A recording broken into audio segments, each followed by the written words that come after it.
Expand your vocabulary with our core 2,000 words ebook. It's free and packed with essential expressions that you'll use on a daily basis. Start building your vocabulary today. Click the link in the description below to download your free Russian ebook before it's gone.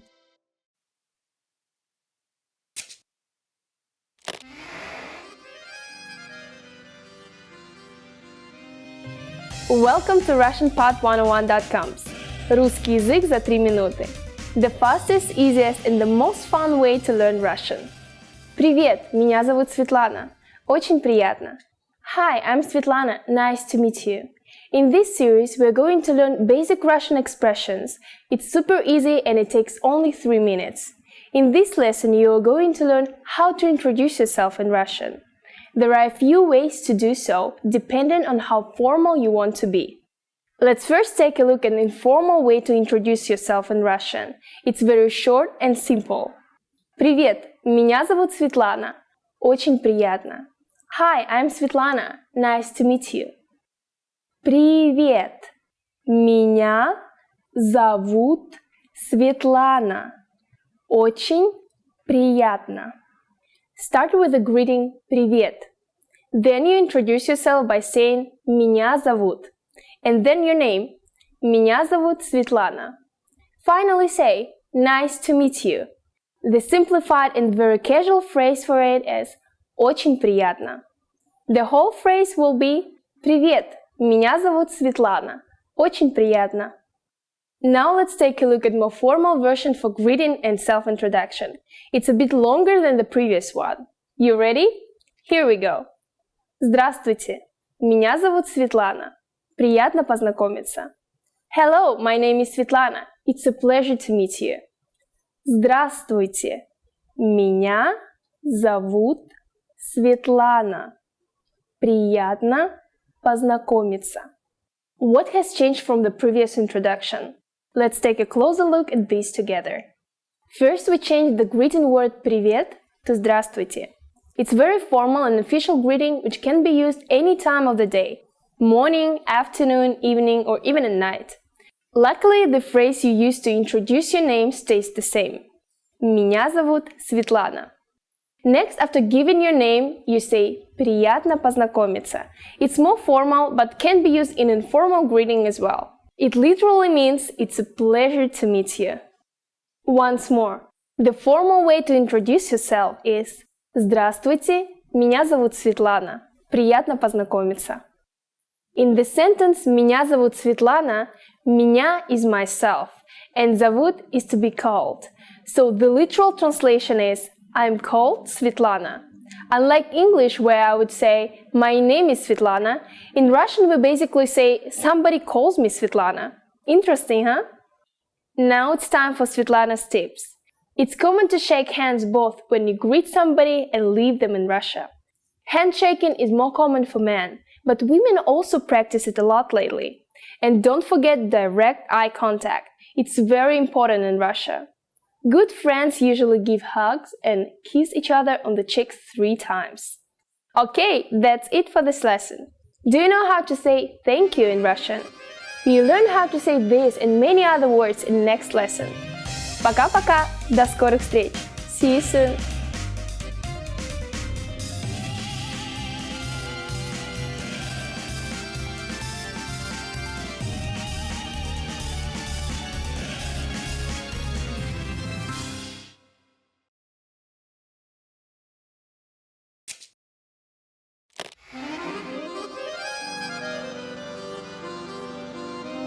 Привет всем!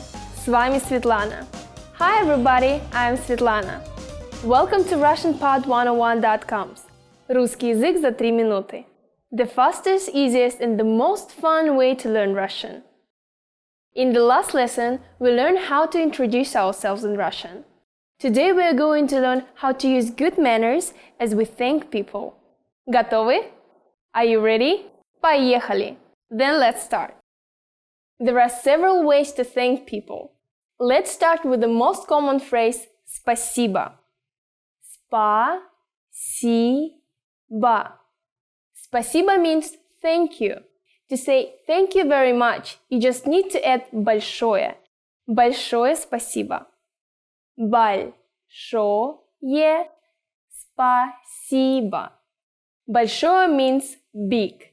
In context, большое спасибо literally means big thanks. So when someone thanks you, how should you answer? There are several ways to respond to this phrase. One which is fairly close in translation to the English phrase "you're welcome" is "пожалуйста."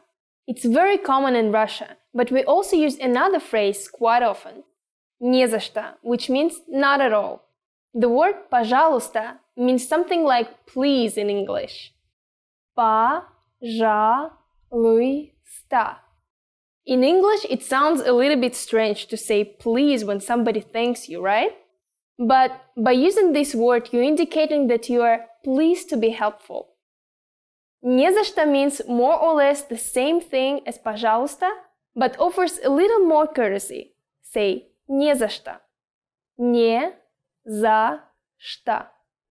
One which is fairly close in translation to the English phrase "you're welcome" is пожалуйста. It's very common in Russia, but we also use another phrase quite often, не за что, which means not at all. Now it's time for Svetlana's tips. When saying thank you in Russia, body language is very important. Спасибо is the universal word and can be used in both formal and informal cases. You can make it sound more formal just by changing your intonation, like this. Спасибо. Friends usually act more openly and even slap each other on the shoulder. In any case, it's very important that your thanks be accompanied with smile and again, direct eye contact. Спасибо. Good job! That's it for this lesson. By the way, do you know what "до свидания" means? In our next lesson, you'll learn these and other greetings in Russian. Всем спасибо, пока-пока!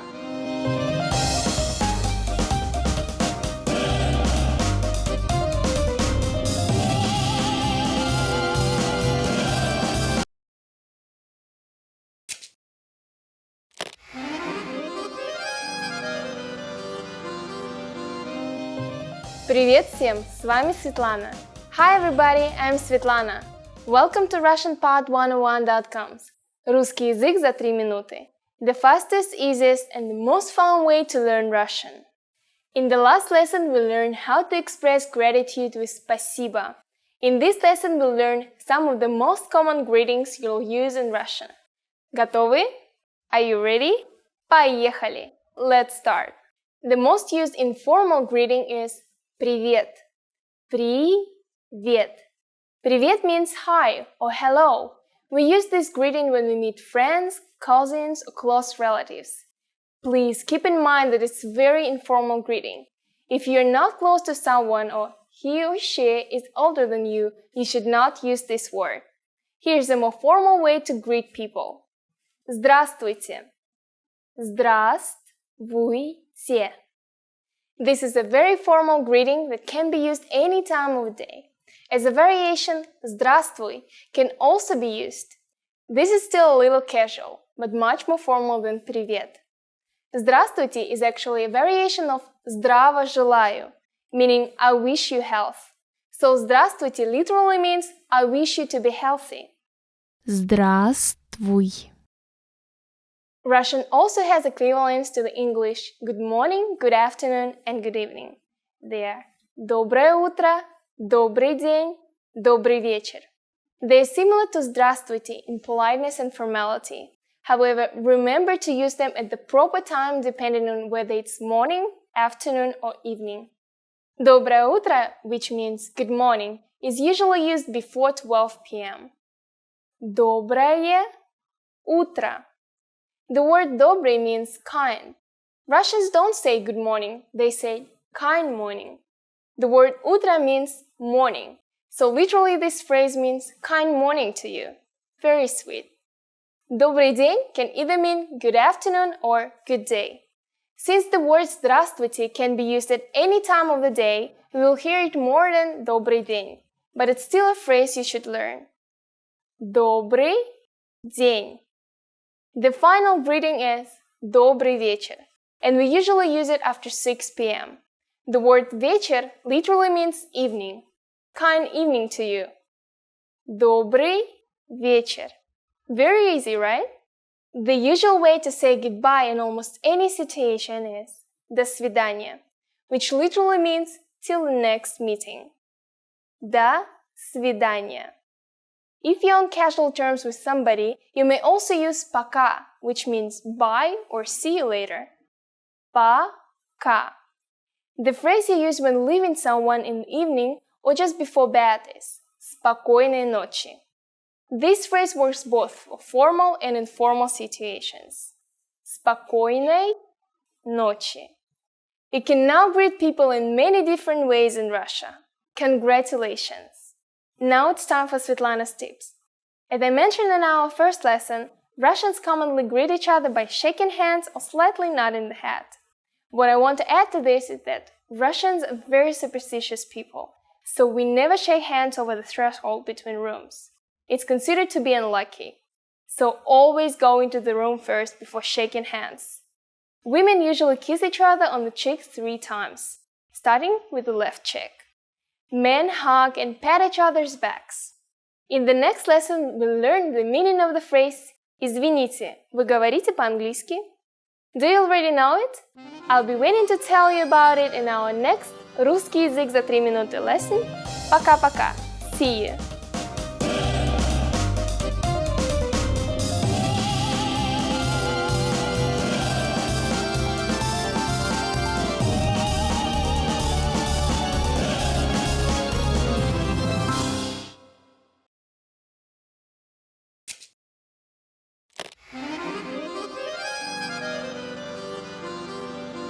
Привет всем! С вами Светлана. Hi everybody, I'm Svetlana. Welcome to RussianPod101.coms. Русский язык за 3 минуты. The fastest, easiest, and the most fun way to learn Russian. In the last lesson, we learned the most common forms of greetings in Russian. Do you remember them? In this lesson, we are going to learn a very useful phrase. Do you speak English? If you find yourself in a situation when you need assistance in English, this phrase can be a lifesaver. And because you're asking it in Russian, you can be sure that everyone will understand what you are saying, even if the answer is no. Here's the informal way to say it. Ты говоришь по-английски? Ты говоришь по-английски? In Russian, verbs change depending on the pronoun that is used. The pronoun ты is the singular you in English. It is a very informal way to address people. Don't use it with complete strangers, especially if the person is older than you. I don't recommend that you use it during formal gatherings either, such as business meetings, conferences, and so on. The verb говоришь means speak in English. As I already mentioned, verbs usually change in Russian, according to the pronoun and time. The original form for the verb говоришь is говорить. To learn how to properly conjugate Russian verbs like говорить, please take a look at our Absolute Beginner series on RussianPod101.com. You can find very detailed grammar lessons and resources there. To make this sentence a question, we don't need to change the word order or anything like that. All we need is to change our intonation. You speak English is Ты говоришь по-английски. But do you speak English is Ты говоришь по-английски? A more polite way to ask this question in Russian is to use the pronoun вы, which is translated in English as the plural you. Remember, as we change the pronoun, we also need to conjugate the verb to match it. Говорить is conjugated to говорите. So the whole phrase in Russian will be Вы говорите по-английски? Вы говорите по-английски? The phrase по-английски stays the same. And you probably have already understood the meaning, right? It means in English. Very easy. By adding извините, excuse me, you make the sentence even more polite. Извините, вы говорите по-английски? Извините, вы говорите по-английски? The responses you might receive could be one of these 3. Да, yes. Да. Немного, a little. Немного. Нет, No. Нет. The full version for the negative sentence will be Нет, я не говорю по-английски. Since this is a negation, we need to add the particle не before the verb говорю. Notice also that the verb говорите changed. It changed to говорю because we used the pronoun I here. Я in Russian.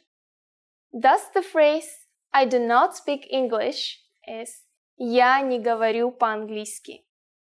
Now it's time for Svetlana's tips. For those of you who are not native English speakers, don't worry. You can of course use this question with any language you need. Many other European and Asian languages are also popular in Russia. So maybe you will get lucky. Just substitute по-английски with по-немецки for German, по-испански for Spanish, по-китайски for Chinese, по-японски for Japanese. Great! In this lesson we mentioned the expression извините. But did you know that this can also be used as an apology? In the next lesson we'll learn this and other ways to apologize in Russian. It's never too late to show your good manners towards Russian people. I'll see you in our next русский язык за 3 минуты lesson. Пока-пока!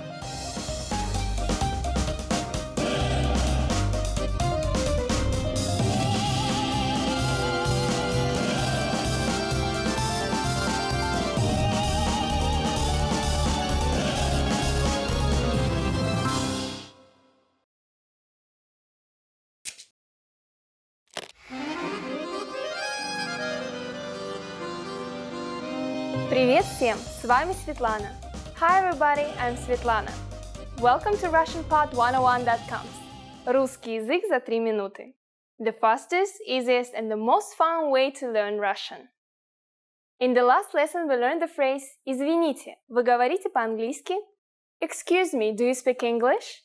We mentioned the word «извините», which means excuse me in Russian. In this lesson, we are going to learn how to use извините and other words when apologizing in Russian. We usually use извините when we want to draw somebody's attention. Perhaps you want to order something in the restaurant or simply ask the time.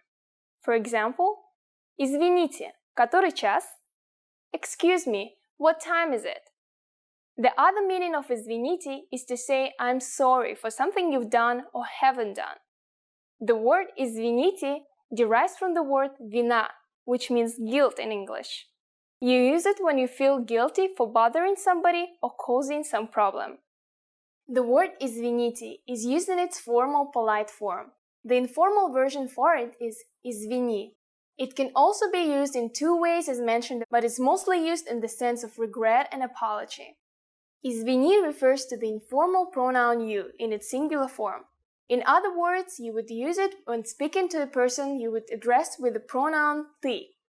Another informal word for an apology is прости, which has almost the same meaning as извини, but with a slightly higher level of regret. It derives from the verb прощать, which means forgive. So literally this word is translated as forgive me. So the formal way to say forgive me in Russian would be простите or прошу прощения. The meaning of both phrases is almost the same. Простите is an imperative verb which literally means forgive me. Прошу прощения means I am asking you to forgive me. This phrase is a bit more polite than простите. As you might have guessed, the word прошу means I ask. You can add the word пожалуйста, please, to your apology to make it even more polite and sincere. Простите, пожалуйста. Извините, пожалуйста. Excuse me, please. Okay, great. Now it's time for Svetlana's tips. If you accidentally bump somebody, any of the phrases mentioned in this lesson would be fine for an apology. Just don't say nothing or ignore the other person because you might get a very angry reaction and be yelled at in front of everybody. Russians can be very short-tempered and emotional, but will not usually harbor resentment if you admit your mistake. It is always easier to say a simple word of apology straight away rather than try to cool an angry Russian down. Okay, that's it for this lesson. Can you count in Russian? In the next lesson, we'll learn the numbers from 1 to 10. I'll be waiting for you in our next «Русский язык за 3 минуты» lesson. Пока-пока!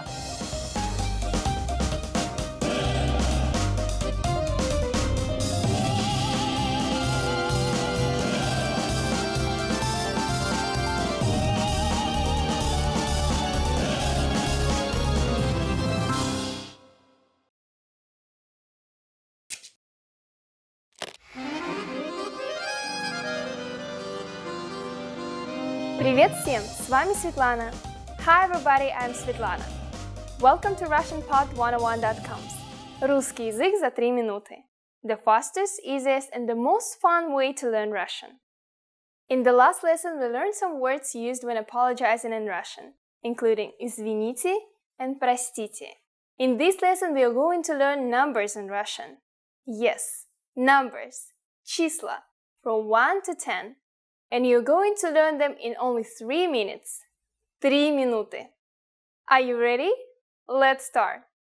Один. Один. Два. Два. Три. Три. Четыре. Четыре. Пять.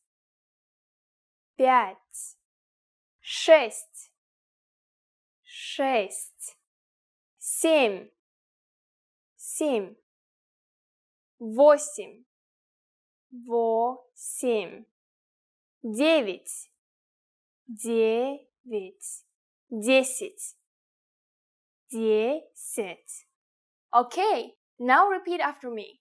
I'll say the numbers and give you time to repeat each one. Один. Два. Три. Четыре. Пять. Шесть. Семь. Восемь. Девять. Десять. Great job! What comes before один? Do you know? It is 0. Ноль. Ноль. You don't have any more excuses. Now you can give friends your cell phone number in Russian. Let's try together. We'll use the phrase «мой номер телефона», which means my telephone number is. Мой номер телефона. Мой номер телефона 8 9 2 4 5 7 1 3 6 10. Can you read it by yourself? 8 9 2 4 5 7 1 3 6 10. Perfect! Now it's time for Svetlana's tips. Numbers are used everywhere. Usually when Russians say phone numbers, they combine the single numbers into tens and hundreds. But if it's a short number that contains less than 6 numerals, it's usually pronounced as the separate digits. Learn your numbers well, so you can be ready for real-life situations. Do you know the Russian word for 100? It's very simple and we'll learn it very soon. In the meantime, your job is to practice the numbers we studied in this lesson, from 1 to 10. Пока-пока! До скорого! See you soon!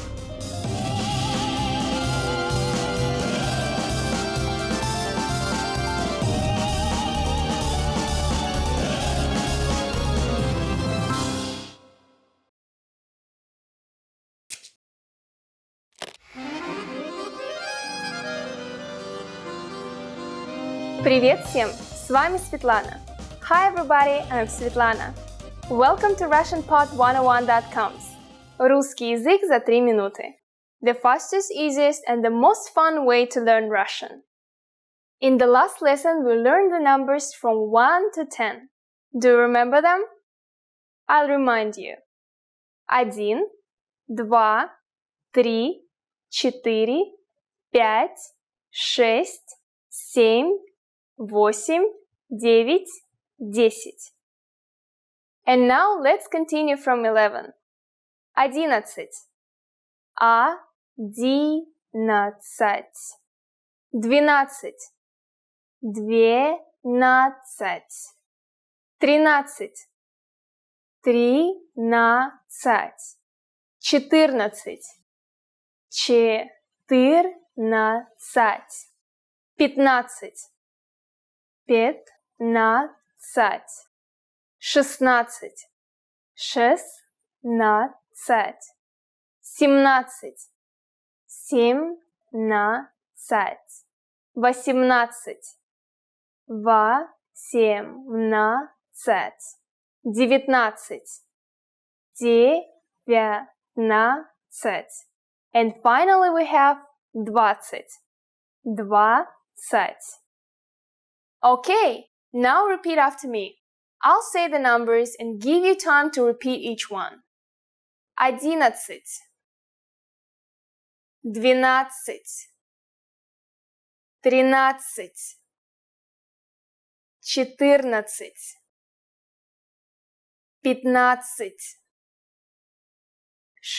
17,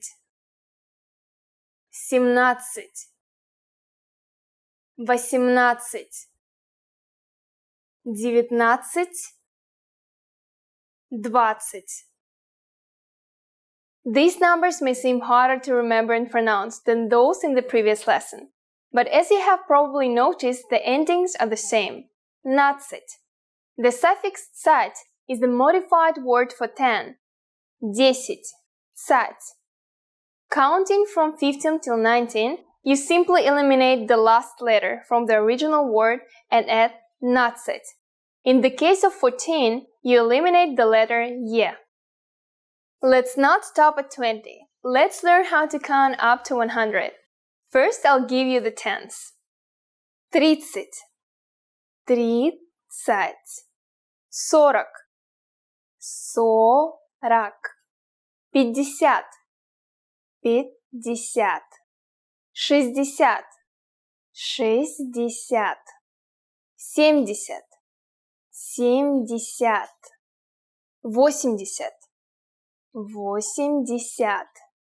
80, 90, 90, 100,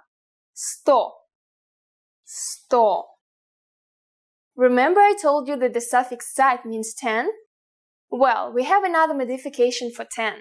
It is десят. It is almost the same as the original word for 10, 10.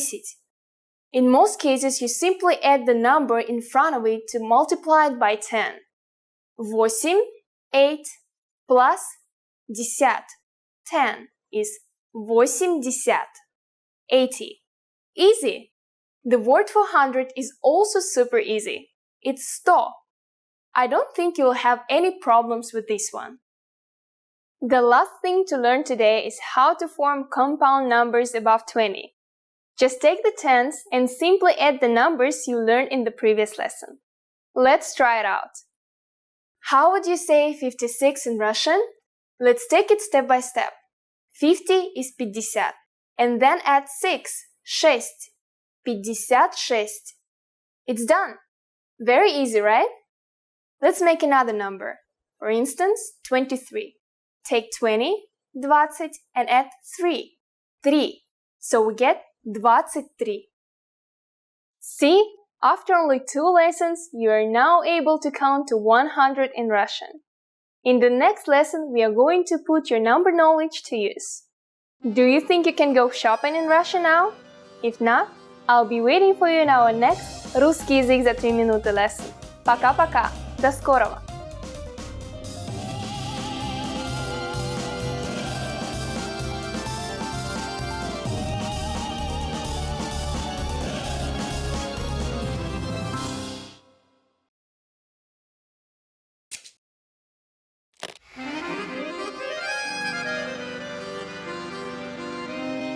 Привет всем! С вами Светлана. Hi everybody, I'm Svetlana. Welcome to RussianPod101.coms. Русский язык за 3 минуты. The fastest, easiest, and the most fun way to learn Russian. In the last lesson, we learned how to count in Russian. I hope you spent some time practicing the numbers, because they will come in handy today. Now we are going to learn how to go shopping in Russia.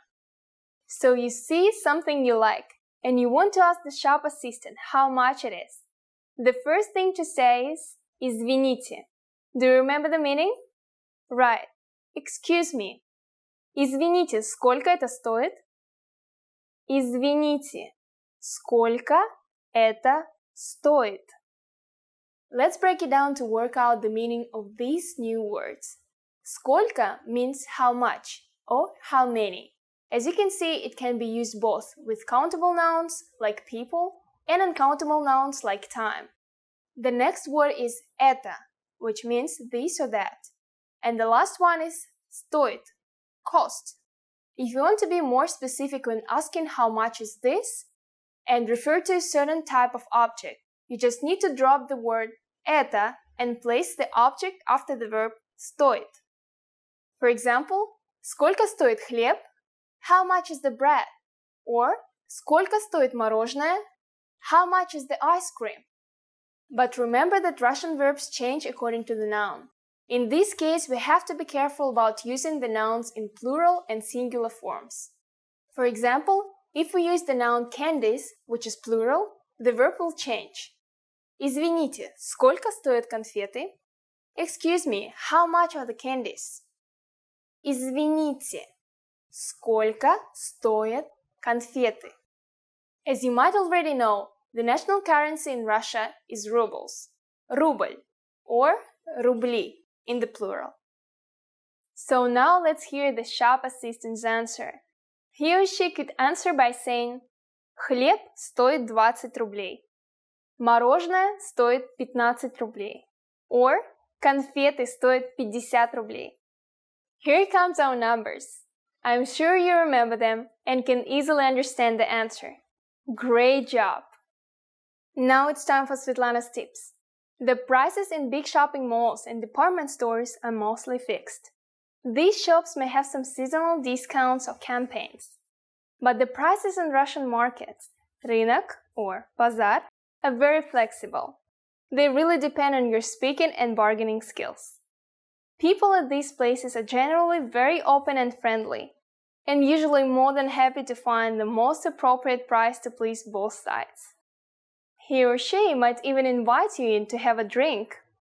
But always be aware of pickpockets and thieves. There are a lot of them in Russian markets. Do you know how to use Russian currency? We're going to learn how to do this and much more in the next lesson. I will see you soon in our next русский язык за 3 минуты lesson. Пока-пока!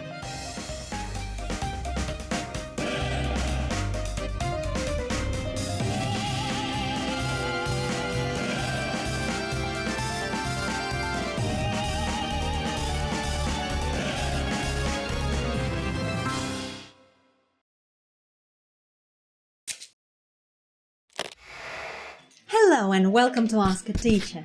My name's Lina and here we'll talk about the most common questions you have about the Russian language. And today's question is, what's the Russian alphabet called and where does it come from? Russian uses a writing system called Cyrillic script.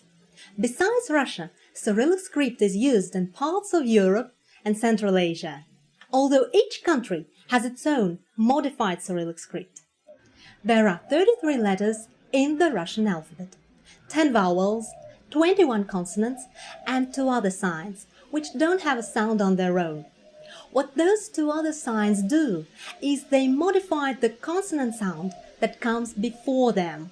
So there's a hard sign and a soft sign. Cyrillic script got its name from the Byzantine missionary Saint Cyril. He and his brother Methodius created the older Glagolitic alphabet. Cyrillic script was used together with the literary Old Church Slavonic language. Its early writings date back to the 9th century. In the 18th century, Peter the Great revised the Cyrillic script. He created new standardized letter forms, which were closely modeled on the Western Latin letter forms. Later on, Russian alphabet underwent a few other reforms, and 2 of them happened quite recently, in the 20th century. It's worth mentioning that the Russian you see in newspapers and on TV is not quite the same Russian you'll see written with pen and paper.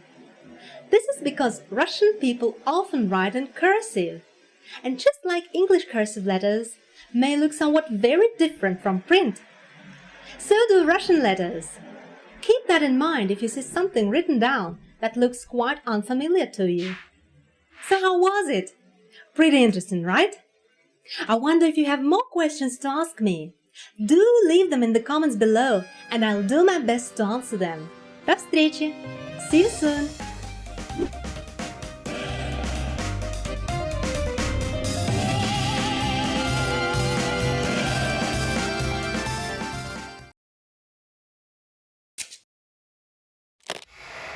Hi everyone, and welcome to Ask a Teacher. I'm Lena, and I'm here to answer the most common questions you send us about the Russian language. And the question for today is, what are the differences between Russian and English sentence structures? The most obvious difference between Russian and English sentence structure is word order. English has a fixed order of subject, verb, and object. Russian is a lot more flexible. In Russian, you can place an object both before and after the verb. Take the sentence I don't know him. Я не знаю его. Here, его, him, is an object. It can be placed before the verb Я его не знаю, after the verb Я не знаю его, and even in the very beginning of the sentence Его я не знаю. All these sentences would be perfectly grammatically correct and would mean one and the same thing. At first, it may seem simple and even convenient to be able to switch the words around. However, the reason Russian sentences make sense, no matter how you shuffle the words around, is that the words themselves carry a lot of grammar nuances. If you need to convey a grammar nuance, you make a change to the word, not the whole structure. And this change can be made with the help of suffixes, prefixes, or endings. Almost all Russian words can be changed. Let's see how Russian nouns can be changed. Russian nouns decline depending on 6 grammar cases. You decline a noun when you need to change it from its initial or nominative form to some other form. For example, the word палочки, chopsticks, is an initial form. It can be used in a sentence like this. Вот мои палочки. Here are my chopsticks. To say that you eat sushi with chopsticks, you change the word палочки into палочками. I eat sushi with chopsticks. Я ем суши палочками. So you take out the ending «и» and replace it with the ending «ами». Палочки палочками. Палочками is an instrumental case of the word палочки. As you can see, the change is made with the help of an ending, not with the help of preposition, as in English. Nouns can also change according to gender, masculine, feminine or neuter, and according to number, singular or plural. Adjectives and some pronouns can undergo the same changes as nouns. But don't you be scared. In some ways, Russian is even easier than English. First, there are no articles in Russian, as opposed to English, and some other languages like Spanish or French, which even have gender articles. Secondly, there are only 3 verb tenses in Russian, a lot fewer than English has. In English, in the present tense, for an action that happens regularly, you'd say, I played basketball. And for an action that is happening right this moment, you'd say, I am playing basketball. In Russian, instead of these 2 structures, you only need to use one. Я играю в баскетбол. And then you can specify. Я играю в баскетбол каждый день. I play basketball every day. И я играю в баскетбол сейчас. I'm playing basketball right now. Another thing that makes learning Russian is just a bit easier is that there are no auxiliary verbs in Russian. Words like do, have, or be. Of course, we do have all these basic words in Russian. The thing is that they don't act like auxiliaries in the sentences. In English, if you need to make a negative out of a statement, you need to carefully choose the right form of the auxiliary verb, do for example, and make changes to the word order. So, he liked ice cream in its negative form becomes he didn't like ice cream. We like ice cream becomes we don't like ice cream. And the baby likes ice cream becomes the baby doesn't like ice cream, and so on. In Russian, all you need to do is use one and the same word "не," which can be translated into English as not. This word "не" can be placed in front of any word in the sentence, and that alone will make the sentence negative. So, он любил мороженое. He liked ice cream. Он не любил мороженое. He didn't like ice cream. Мы любим мороженое. We like ice cream. Мы не любим мороженое. We don't like ice cream. Ребенок любит мороженое. The baby likes ice cream. Ребенок не любит мороженое. The baby doesn't like ice cream. Easy. Lastly, just like with negatives, to turn a statement into a question, in English, you need to change the entire structure. In Russian, all you need to change is intonation. So in English, you are going to work tomorrow becomes are you going to work tomorrow? In Russian, you don't have to move the words around. All you need to do is change your intonation and the statement becomes a question. Like this. Ты идешь на работу завтра. You are going to work tomorrow. Ты идешь на работу завтра? Are you going to work tomorrow? So how was it? Pretty interesting, right? Do send me some more questions about the Russian language usage, and I'll be happy to answer them. До встречи! See you soon!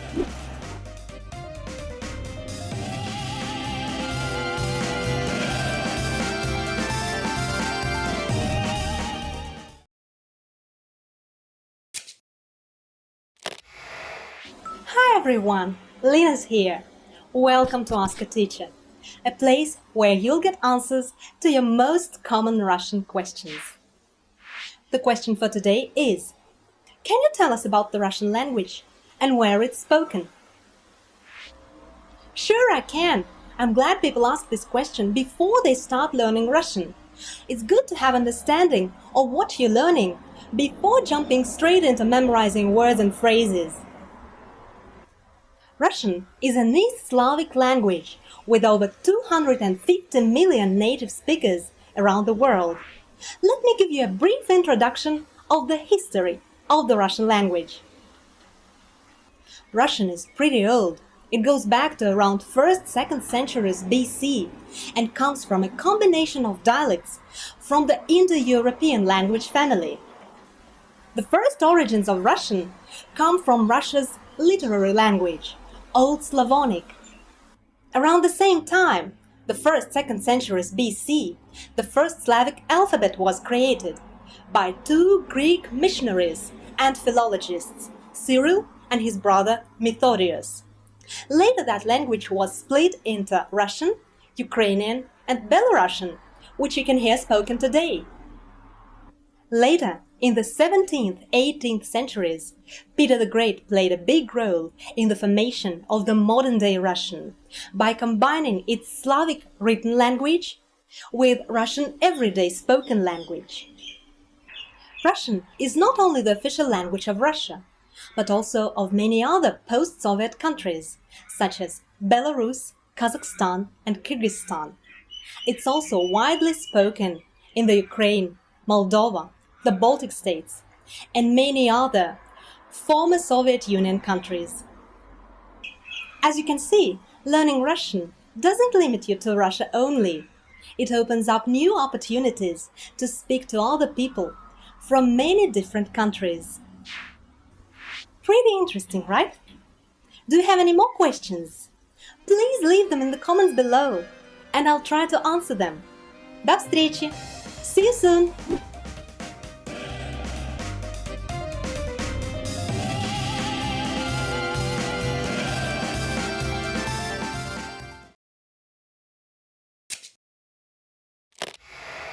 Hi everyone, Lina here. Welcome to Ask a Teacher, where I'll answer some of your most common Russian questions. The question for today is, what's palatalization in Russian? And what's the difference between a soft sign and a hard sign? First off, what's palatalization? I know it sounds complicated, but most Russians know it simply as the softening of consonants. Palatalization is basically a way of pronouncing certain consonants. When you move your tongue from the back of your teeth to the center of the roof of your mouth, the palate, and that move will soften your consonants. You can hear that softening in the English word new, for example. Let's do some examples so that you could understand the notion of consonant softening. In English, the hard pronunciation of the sound n is heard in the word nook.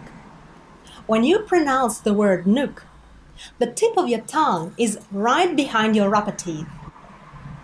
In the word new, the sound n is palatalized or softened, and that means that the tongue is lying flatly in the middle of the roof of your mouth. In Russian, palatalization or softness can be achieved by two means. First, you can palatalize your consonants by the vowels that follow them. In Russian, there are 10 vowels that come in hard and soft pairs. A, ya, I, O, yo, E, ye, U, you. So the soft vowels are ya, I, you, yo, ye, and the hard vowels are a, I, U, O, E. So, if a consonant is followed by one of the soft vowels, it's considered palatalized. Let's take, for example, the Russian name Katya. In this name, the sound K is hard and not palatalized because it's followed by the hard vowel R. However, T is soft and palatalized because it's followed by the counterpart of the sound A, ya, Katya. The second case, when you can hear a palatalized consonant, is when it's followed by a soft sign. A soft sign is a letter without its own pronunciation. What this letter does is it softens or palatalizes the sound preceding it. Let's compare two words, mel, chalk, and mel, sandbar or shoal. Can you hear the softened l at the end of the mel? That's what the soft sign does. Now, if there's a soft sign, there also must be a hard sign, right? In Russian, a hard sign doesn't have its own pronunciation either. What hard sound does, it separates a consonant and a soft vowel in a word. For example, let's take the word отъели. They ate something.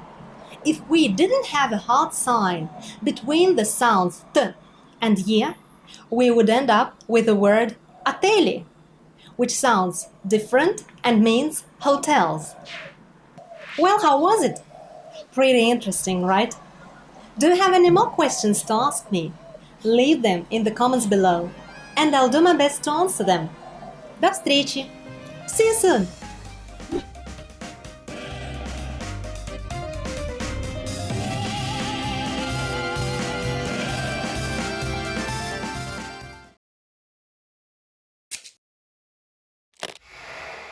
Hello everyone, Lena here. Welcome to Ask a Teacher, where I'll answer some of your most common Russian questions. The question for this lesson is, how hard is it to learn Russian?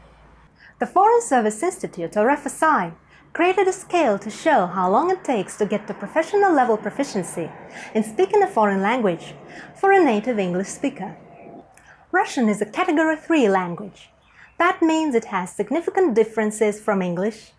It takes a bit longer to learn than, say, Spanish or Italian, which have very similar writing systems to English. According to this scale, Russian takes approximately 44 weeks, or 1,100 hours of study, but this will of course vary from person to person. The hardest part about Russian is grammar. There are many factors you have to consider when making a sentence, such as gender, number, suffixes and prefixes. With nouns, we have to be mindful of how they decline depending on the 6 Russian cases. With verbs, you have to be mindful of the imperfective and perfective forms, which are verb aspects that indicate whether an action is ongoing or has already been completed. For example, the word dog is feminine, собака, and the word cat is masculine, кот. If you want to say, I love my dog and I love my cat, you'll have to use different endings for the nouns. Я люблю свою собаку, but я люблю своего кота, respectively. You can see that even the pronoun my, свой, will change for these sentences because of the animals' genders. But there are many things about learning Russian that are easier than you think. Here are a couple of other facts about Russian that you will like. First, there are not many exceptions or special cases, such as irregular verbs or strange spellings. Also, there's no strict word order in Russian. And even if you're not familiar with Russian grammar, you can put the words in the sentence in almost any order, and a native Russian speaker should be able to understand you. So Russian, just like any other language, has its own difficulties. But if you give it time and dedication, you should be well on your way to getting where you want to be. Do you have any more questions? Leave them in the comments below, and I'll do my best to answer them. До встречи! See you soon!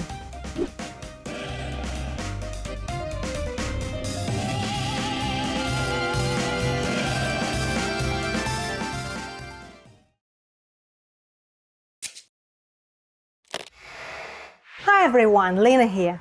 Welcome to Ask a Teacher, where I'll answer some of your most common Russian questions.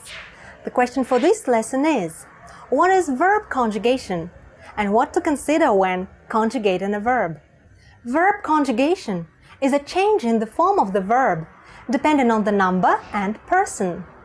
Just like in English, there are 3 grammatical persons in Russian. For singular, they are я, I, ты, you, он, она, оно, he, she, it. For plural, they are мы, we, вы, you, они, they. So, to conjugate a verb, you need to change their personal ending. For example, я читаю, I'm reading. Он читает, he reads. Дети читают, the children are reading. If we know how to conjugate the verb, we can avoid spelling mistakes, which are common in the unstressed personal endings of the verbs. For example, the verb читаете, you are reading. Which is the right vowel to put here? Е or И? In rapid speech, Е and И in the unstressed position sound the same. But if you know the right conjugation of the verb читать, you wouldn't hesitate. Е is the right vowel to put here. Читаете. In Russian, there are 2 conjugations. The vowel Е is mostly used in the endings of the first conjugation verbs. The vowel I is mostly used in the endings of the second conjugation verbs. Let's explore the typical endings of the first conjugation verbs. First person singular, у, you. Second person singular, ешь, ешь. Third person singular, ед, ет. First person plural, ем, ем. Second person plural, ете, ете. Third person plural, ут, ют. Now let's take a look at the typical endings of the second conjugation verbs. First person singular, у, you. Second person singular, иш. Third person singular, it. First person plural, им. Second person plural, ите. Third person plural, at, ят. Let's conjugate the verb читать, meaning to read, which is a first conjugation verb in Russian. Я читаю, I'm reading. Ты читаешь, you are reading. Он читает, he is reading. Мы читаем, we are reading. Вы читаете, You are reading. Они читают. They are reading. So the pattern here is to remove the ending «т» from the infinitive form of the verb you'll find in a dictionary and add the appropriate ending of the first conjugation. The infinitives of the first conjugation verbs usually end in ать, ять, оть, еть, уть, and so on. Let's move to the second conjugation verbs and conjugate the verb учить, which means to teach, to learn, or to study. Я учу. I teach. Ты учишь. You teach. Он учит. He teaches. Мы учим. We teach. Вы учите. You teach. Они учат. They teach. The pattern here is once again to remove the ending it from the infinitive form of the verb and add the appropriate ending of the second conjugation to the remaining base uch. Most verbs ending in it are the second conjugation verbs.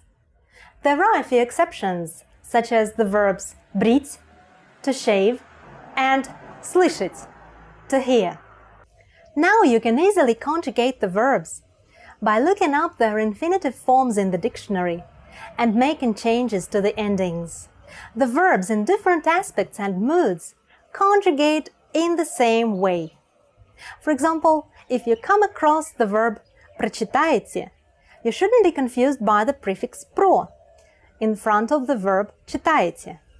You should just look up the infinitive form of the verb прочитать and conjugate it in the same way you would conjugate the verb читать. The trick's done. Conjugating verbs may seem difficult, but starting practicing with the basic verbs will certainly make you proficient and confident in a short time. Pretty interesting, right? If you have more questions, leave them in the comments below. До встречи! See you soon!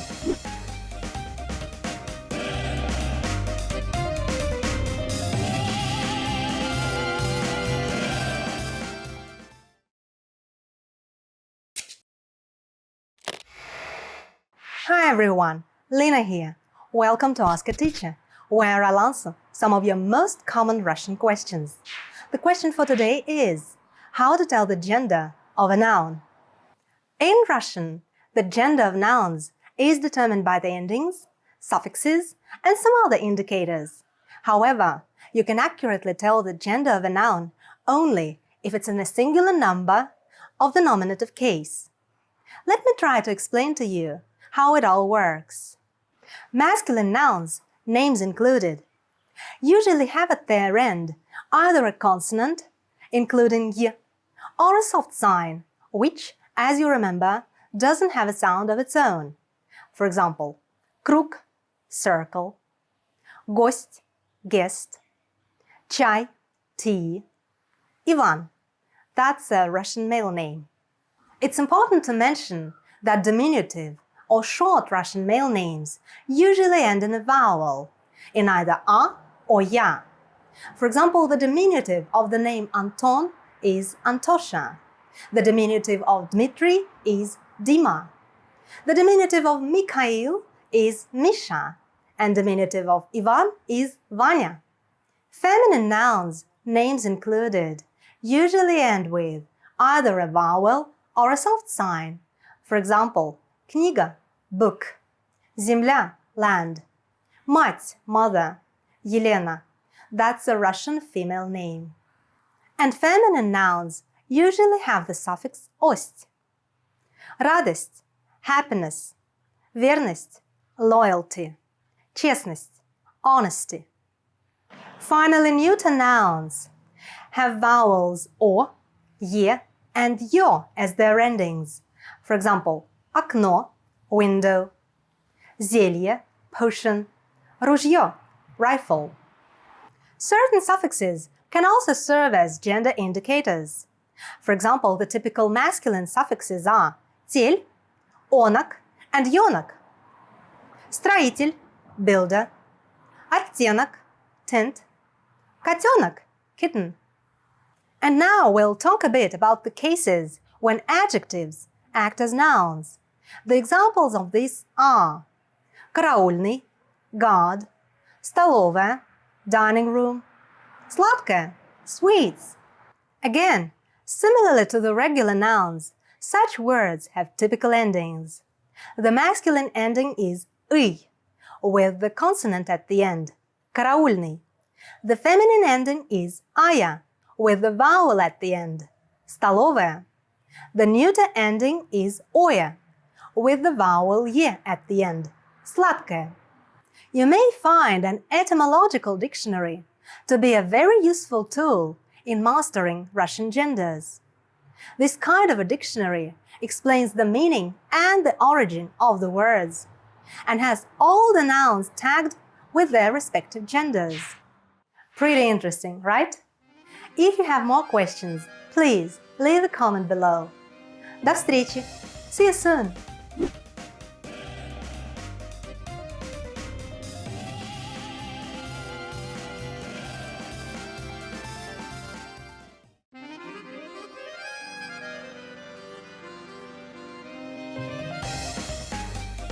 Hi!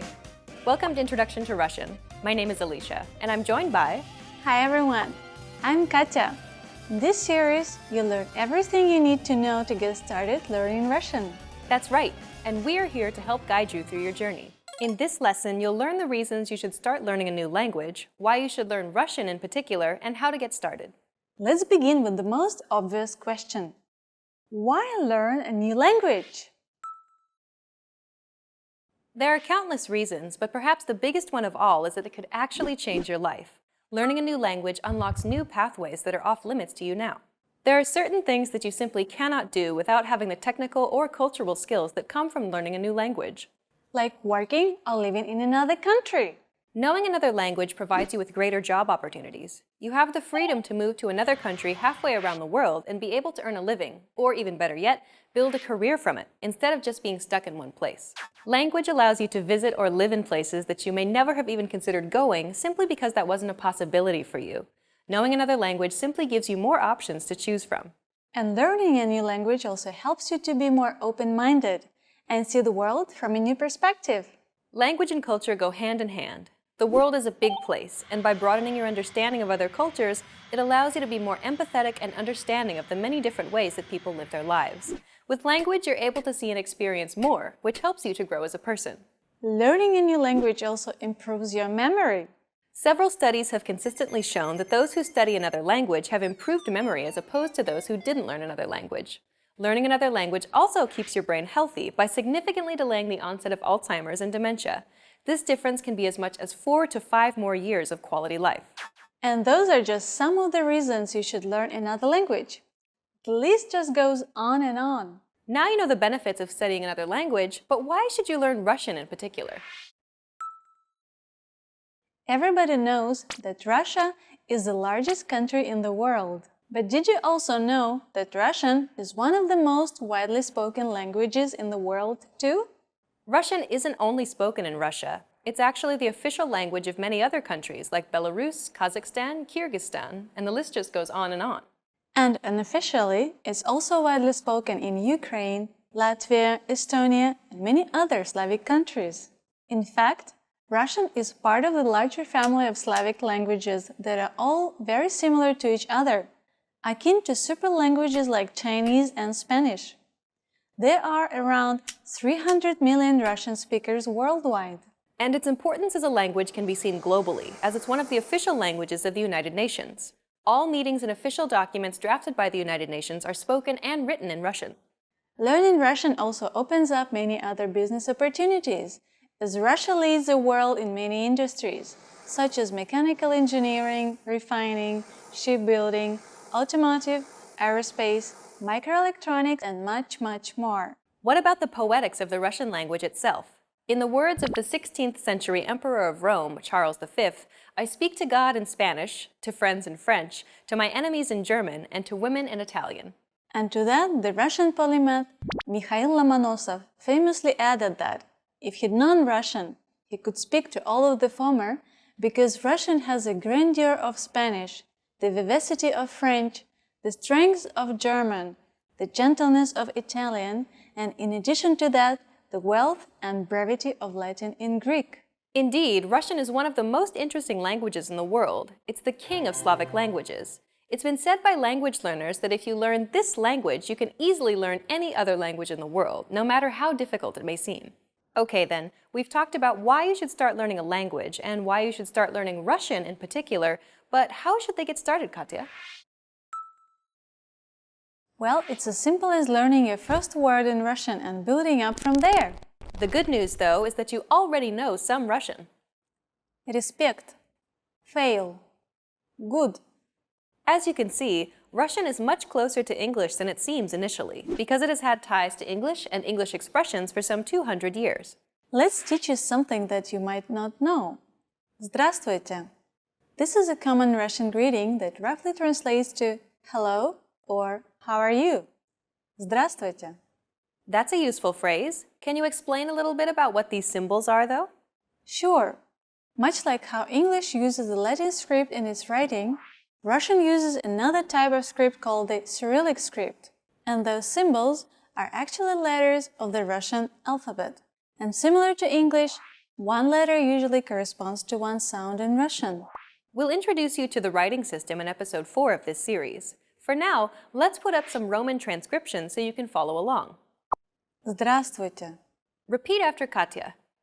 Здравствуйте. Здравствуйте. Russian has a lot of consonant clusters like the ones found in this greeting, but don't let that intimidate you. Pronounce each consonant going from one to the next without adding any extra vowel sounds. Start off slowly and read them in the correct order. Здравствуйте. Здравствуйте. Здравствуйте. We can also abbreviate this phrase to make it more casual. Здравствуй. Just remove the last syllable te to say hello casually to a friend or relative. Здравствуй. Здравствуй. Well done. Now you know how to greet someone in Russian. We've covered a lot of things already, so why don't we wrap up the first lesson and recap on what we've learned.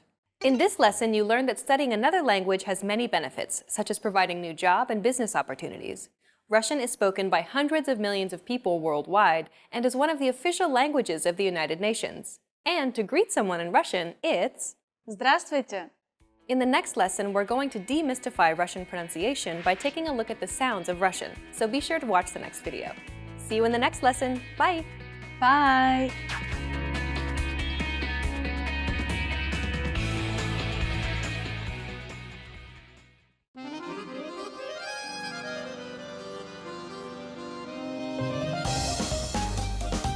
Hi! Welcome to Introduction to Russian. My name is Alicia, and I'm joined by... Hi everyone, I'm Katya. In this lesson, you'll learn the basics of Russian pronunciation. Russian pronunciation is arguably easier to learn than English. Consider the following English words.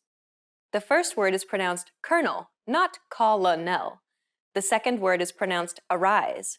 Adding an N, however, doesn't give you arisen, but arisen. The last word is pronounced ate, but adding an H doesn't give you hate. Instead, it becomes height. English is notorious for being a difficult language to learn, and it can be very frustrating for learners due to the fact that its pronunciation rules often don't make a lot of sense. Russian, on the other hand, can seem like a blessing when compared to English. Дуб, вода, дом. Russian is primarily pronounced as it's spelled. There are some exceptions, but they're governed by more defined rules compared to English. Even long words, like the greeting you learned in the previous lesson, are largely pronounced as written. Здравствуйте. All you need to learn now then are the sounds of Russian. There are many vowel and consonant sounds in Russian. Luckily, Russian puts its letters into two main categories of sounds, hard and soft. There are a total of 10 vowels in Russian, and they're divided equally. There are 5 hard vowels, which are a little similar to English. A, E, U, O, U. And 5 soft vowels. These are vowels that have a netted glide or Y-like quality, making them sound softer. Я, Е, И, Ё, Ю. Please note, though, that the number of vowel sounds do not equal the number of vowel letters. There are actually more vowel sounds than represented by letters. Similar to vowels, consonant sounds can also be hard or soft. B, B, V, V, D, D, Z, Z. Unlike vowels, though, consonants aren't differentiated into separate letters based on their hardness or softness alone. A single consonant letter is used to represent two sounds, one hard M, and one soft. M. This is because Russian is actually read in blocks. We use the closest vowel which comes after the consonant to indicate whether to pronounce the consonant hard or soft. If the consonant is followed by a hard vowel, then the consonant is also pronounced hard. Ма, масло. On the other hand, if the consonant is followed by a soft vowel, then the consonant is also pronounced soft. Мя, мясо. The many contrasts between hard and soft consonant and vowels is what gives Russian its distinct gliding sound. We saw before how a relationship exists between letters and sounds based on their hardness. Voicing is another quality that's important to be aware of when learning Russian pronunciation. Voicing simply refers to whether or not your vocal cords are vibrating or not vibrating. English has voiced pairs as well. Consider the following letters: P, B, T, D, K, G. Do you notice the relationship between these letters? The letters in each pair are pronounced exactly the same, the only difference being that one requires your vocal cords to vibrate and the other to not vibrate. Sounds that do not require vibration of the vocal cords, like all the ones on the left-hand side, are considered voiceless, while sounds that do require vibration of the vocal cords, like all the ones on the right-hand side, are considered voiced. Consider the following example in Russian. This letter is pronounced G. But this word here isn't pronounced bog, but bog. Notice how the letter G is written, which is a voiced letter, but is actually pronounced as the letter K, a voiceless letter. So what ended up happening? The final consonant is a voiced consonant, but when the word is being pronounced, the letter is actually read using the voiceless counterpart instead. This occurs to all words that end in the final consonant in Russian. Final consonants are pronounced voiceless. So despite what's written, always pronounce the final consonant in Russian using the voiceless version. B, zub, z, без. The key to perfecting Russian pronunciation is to master hard and soft pairs and voiced pairs. Unlike many other languages, Russian pronunciation is heavily affected by sounds that are adjacent to each other, often adopting the sound qualities of the letters that surround them. Once you understand the concept and the relationship between hard and soft pairs and voiced pairs, Russian pronunciation actually becomes quite logical and easy to learn. Okay, let's wrap up this lesson by recapping what we've learned. In this lesson, we introduce you to some important concepts for learning Russian pronunciation. You learned that there are hard and soft pairs in Russian, about voiced pairs in Russian, and that letters can adopt these sound qualities. If you're interested in learning more about Russian pronunciation, check out the entire course we created named The Ultimate Guide to Russian Pronunciation. In that course, we cover and break down every single sound in the Russian language, showing you mouth and tongue positioning and giving you tips to help you perfect your Russian pronunciation. In the next lesson, we'll introduce you to the basics of Russian grammar, where you'll learn about Russian word order and how to build basic phrases in Russian. See you in the next lesson. Bye! Bye!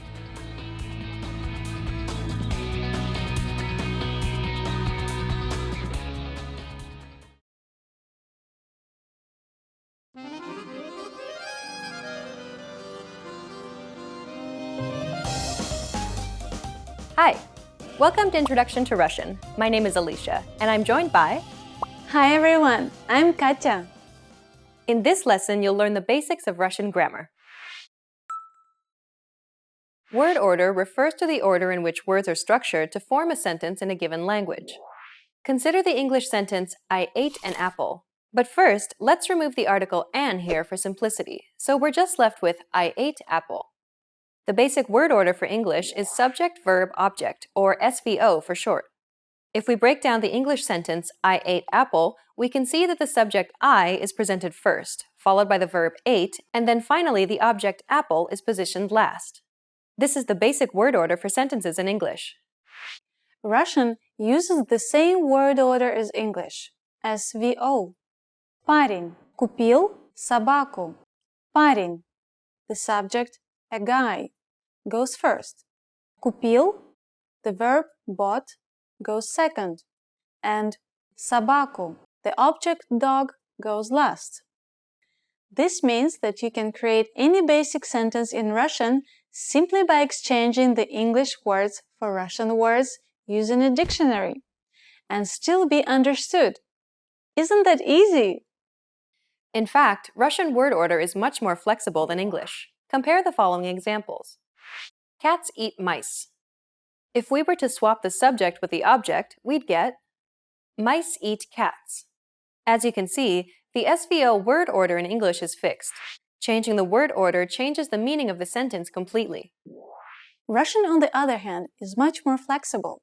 Starting with the SVO word order, кошки едят мышей. We can swap the subject with the object like we did for English, and yet, мышей едят кошки. The meaning of the sentence remains the same. In fact, we could swap the sentence any which way, and it still wouldn't change the core meaning of the sentence. Unlike English, Russian doesn't rely on the word order of the sentence to signify if a word is the subject or an object, because it uses special word endings that act as markers to indicate the role of the word in the sentence. In this example, we use the word ending "ей" in мышей to indicate that mice is the object of the sentence. And so we can move it around anywhere in the sentence and it still be the object. Now you know how to create basic sentences in Russian, but how do you make a sentence negative? Negation in Russian is easy. Just add "не", meaning no, before the verb. Он спит. Он не спит. Я знаю. Я не знаю. Unlike English, Russian permits double negatives. So in English, you would say nothing happened. But in Russian, we would say nothing didn't happen. Ничего не произошло. You can form many basic negative sentences in Russian by placing no before the verb. Turning a sentence into a question in Russian is even easier than turning it into a negative sentence. Simply raise your pitch at the end of the question as you would in English. Unlike English, though, you do not need to rearrange the order of any words. Simply say the sentence and raise the pitch at the end. Ты понимаешь? Ты понимаешь? To ask more than yes or no questions, you'll need to learn question words. Some common question words are Что? Как? Кто? Какой? Когда? We'll cover more of this in future lessons on Russian grammar. Well done! Let's wrap up this lesson by recapping what we've learned. In this lesson, you learned that Russian sentences can be formed using an SVO word order, just like English. Additionally, Russian uses markers to indicate the role of a word in a sentence, which allows the word order to be much more flexible. You make a negative sentence by adding no before the verb. And to create basic questions in Russian, simply add a question mark and raise your pitch at the end of a sentence. We've covered only the absolute basics of Russian grammar. If you're interested in learning more, check out our Russian in 3 minutes video series. In that course, we teach you useful phrases while covering the fundamentals of Russian grammar, and each lesson is only 3 minutes long. In the next lesson, we'll introduce you to the basics of Russian writing. See you in the next lesson. Bye! Bye!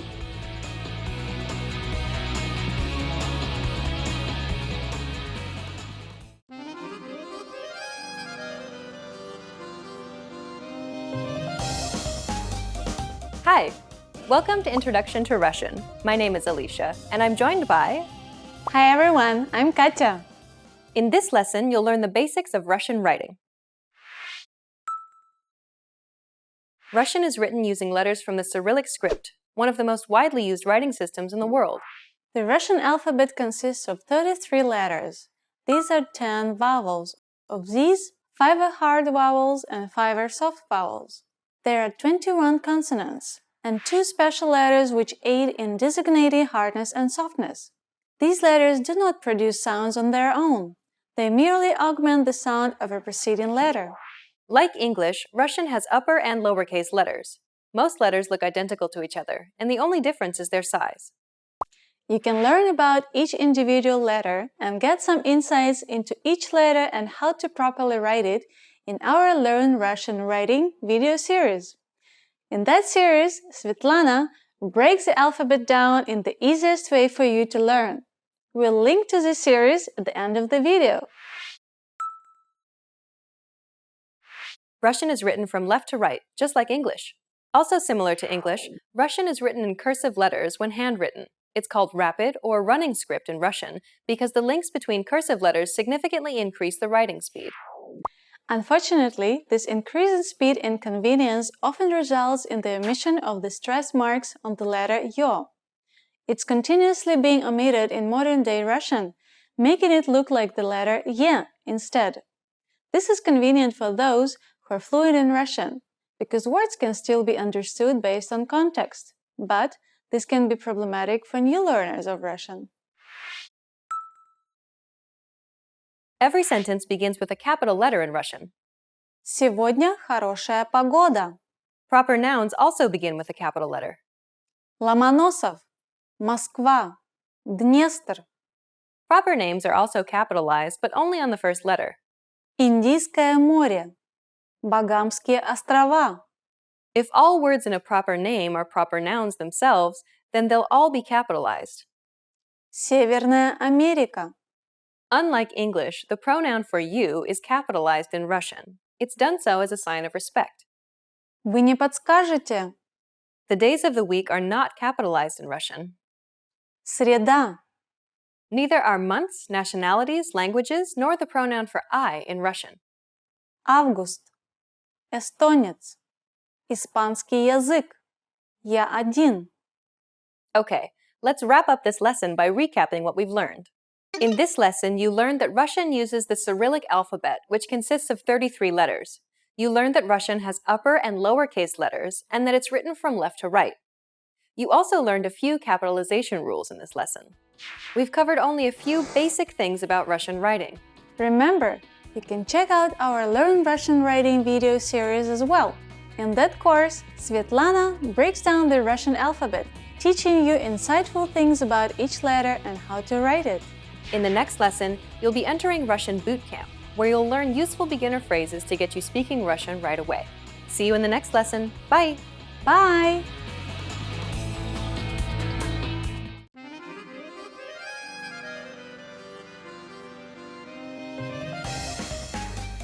Hi! Welcome to Introduction to Russian. My name is Alicia, and I'm joined by... Hi everyone, I'm Katya. In this lesson, we'll focus on teaching you the most useful Russian words and phrases for absolute beginners. Make sure you're repeating the words out loud after I say the examples. Are you ready? Let's get started. Do you remember how to greet someone in Russian? We taught you this phrase in the very first lesson of the series. Can you recall what it was? Здравствуйте. It's a common greeting that's used not only in Russia, but many Slavic countries. Здравствуйте. Now you try. Здравствуйте. To greet a friend more casually, you can say, Привет. Привет.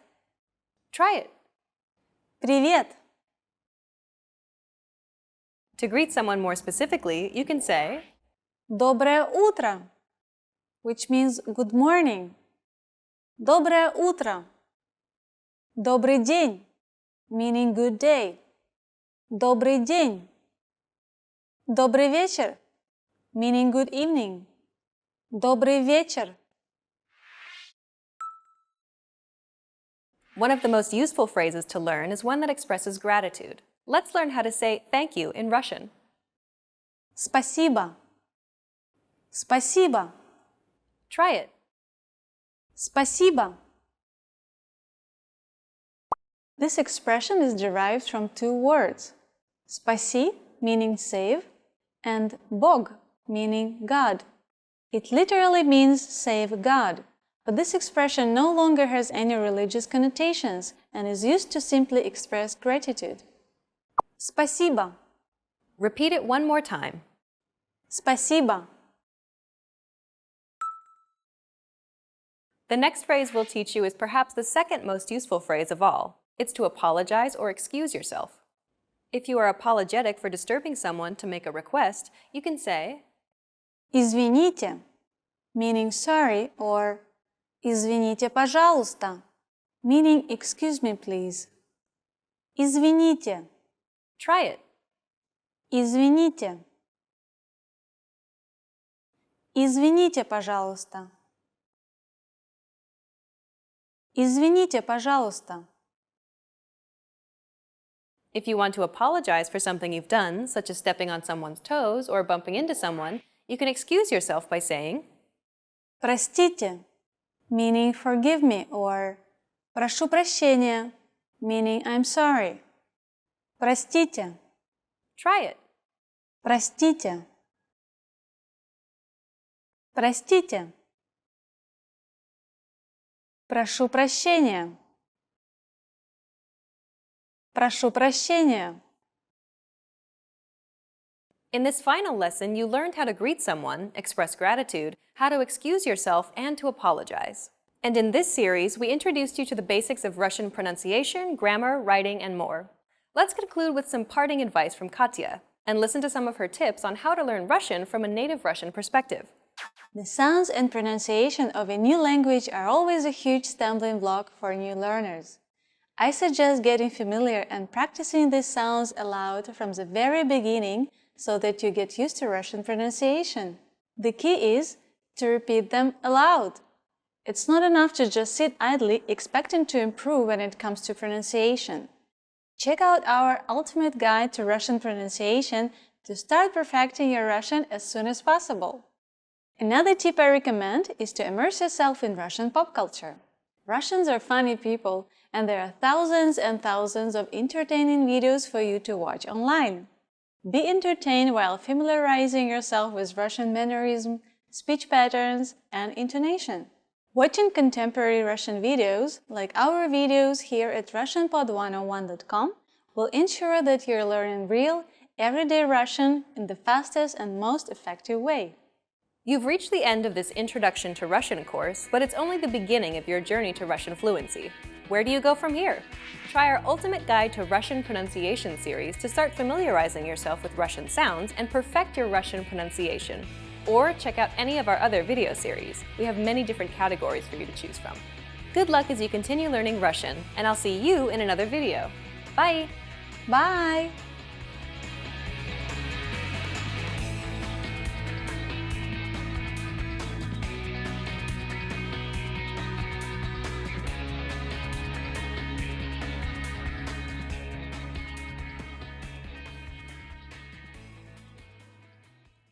Want to master grammar so you can speak properly, express yourself better, and understand more?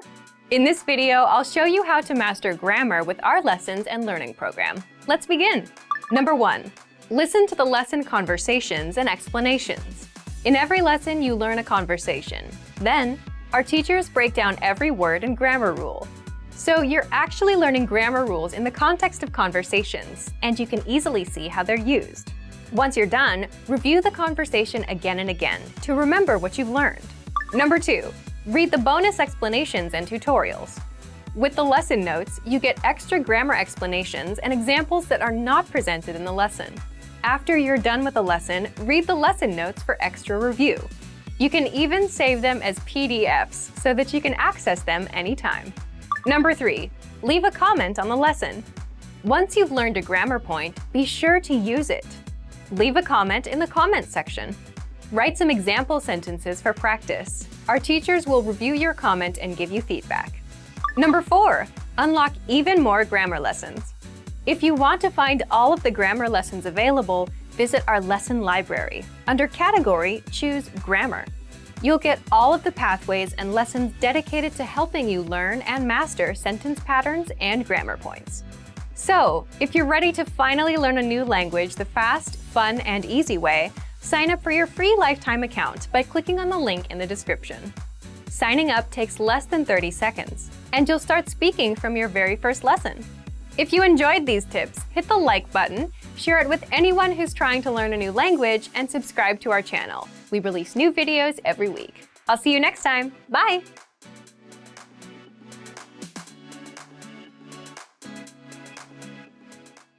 Hi everyone, my name is Katyusha, and today we're gonna be doing top 25 Russian phrases. Let's start! Начнем! Здравствуйте! Hello! Здравствуйте! Hello!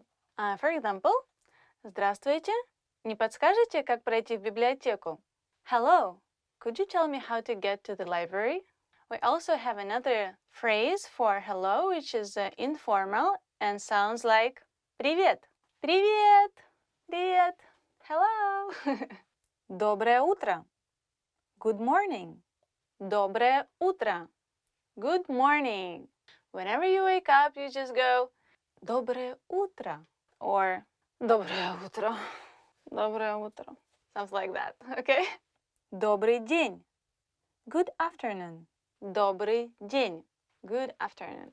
Добрый means that something is good. So people are wishing you something good in the day when you wake up, when they meet you at school at the daytime, or like in the evening. But usually you say привет, which is hello. Добрый вечер. Good evening. Добрый вечер. Good evening. I guess you can switch it to привет if you talk to your friends, but yeah, if you talk to strangers, you better say polite way and say добрый вечер. Good evening. Добро пожаловать. Welcome. Добро пожаловать. Welcome. You're welcome to come, right? Same with Russian, it's good that you came. Добро пожаловать. Добро пожаловать в Россию. Welcome to Russia. Как вас зовут? What's your name? Как вас зовут? What's your name? So first, when you see a stranger, you have to say Здравствуйте. Как вас зовут? Меня зовут. My name is. Меня зовут and your name. My name is. Ding, ding, ding, ding, ding. Let's practice. Здравствуйте. Как вас зовут? Меня зовут Катя. How was it? Am I talking to myself? Приятно познакомиться. Nice to meet you. Приятно познакомиться. It was nice to meet you. Здравствуйте. Как вас зовут? Меня зовут Катя. О, приятно познакомиться. Got it? Как дела? How are you? When you meet anyone, you know, you want to ask what? You want to ask, how are you, right? So sometimes instead of hello, you just go, how are you? Как дела? Привет, как дела? Literally, how are your things going? So now you can make a conversation. А у тебя? How about yourself? Привет, как дела? Хорошо. А у тебя? And how are you doing? Which makes sense. So they care about you. They want to know how you're doing. It's nice. Спасибо. Thank you. Спасибо. Thank you. Привет, как дела? Хорошо, спасибо. А у тебя? Пожалуйста. Please. You're welcome. Пожалуйста. Please. Or you're welcome. The difference in please and you're welcome is just the way you say it. For example, Mom, please, I don't want to go to school. Пожалуйста, мама, я не хочу идти в школу. Which we can hear every morning. Or you can say, present, an iPad from my friend is like, спасибо. And they go like, пожалуйста. Like, you're welcome. Что нового? What's new? Что нового? What's new? Basically, it's same as как дела. Just you want to know more details of how things are going. So, привет, как дела? Что нового? Hi, how are you? What's new? До встречи. See you later. До встречи. Usually we don't wave hands. See you later, see you soon. Means literally, till next time I see you. До свидания. Goodbye. Or you can say пока-пока, which means bye-bye. Где находится туалет? Where is the bathroom? Где находится туалет? Where is the bathroom? You can make it shorter because the word находится literally means located or to be, can be just cut out. So you can just say где туалет? Where is the toilet? Or you can ask где здесь туалет? Where is a toilet around here? It's a very important phrase because it's not easy to find free toilets. Remember that one. Сколько это стоит? How much does it cost? Сколько это стоит? How much is it? How much does it cost? So try next time when you're shop. Я хочу заказать. I would like to order. Я хочу заказать. I would like to order something. Я хочу заказать салат. I would like to order salad. You made up your mind, so you want to order this. So я хочу. If you want to say it in a more polite way, for example, you're in a very high-end restaurant, and so you want to be polite with the waiter, so you could say я бы хотел заказать. I would like to order. Я бы хотела заказать чашечку кофе. I would like to order a cup of coffee. That would sound much nicer. Счет, пожалуйста. Check, please. Счет, пожалуйста. The check, please. Oh, официант. Счет, пожалуйста. Now you can have a dinner or lunch in the restaurant. That's nice. Который час? What time is it? Который час? What time is it? Excuse me, what time is it now? Извините, который час? Извините. I'm sorry. Excuse me. Извините. I'm sorry and excuse me. If you say I'm sorry, you can say извините, like you're really sorry about something you've done. But you can say excuse me, like you stepped on somebody's foot in a train. You can say ой, извините.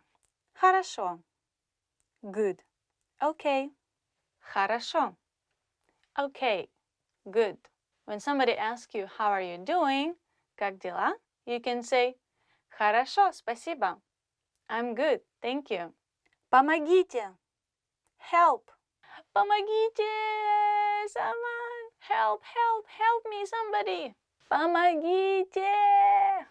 For example, if you're a big forest and you don't know your way out, so you have to shout to let people hear you. So you're like, помогите. But it's really a rare situation. I hope you won't be in it. Да. Yes. Да. Yes. Russian people say a lot. Да, да, да, да, да. Yes, yes, yes, yes, yes. I agree. Да, да, да. Нет. No. Нет. No. Нет. Would you like to go to dinner with me? No. Нет. Thank you for watching. And today we did top 25 Russian phrases for daily conversation. And don't forget to subscribe for our channel. Thank you. Bye-bye. Пока-пока. Oh, Katya, thank you so much. You're so good. Oh, не за что.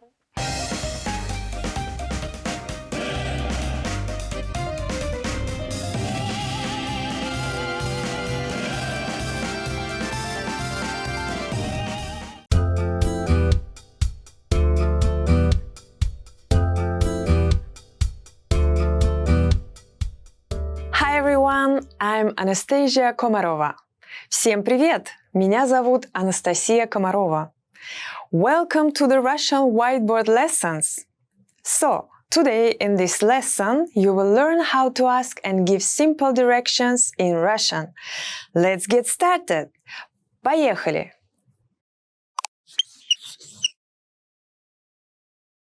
And now, let's look at the dialogue. When I read, I want you to pay attention to prepositions that show direction.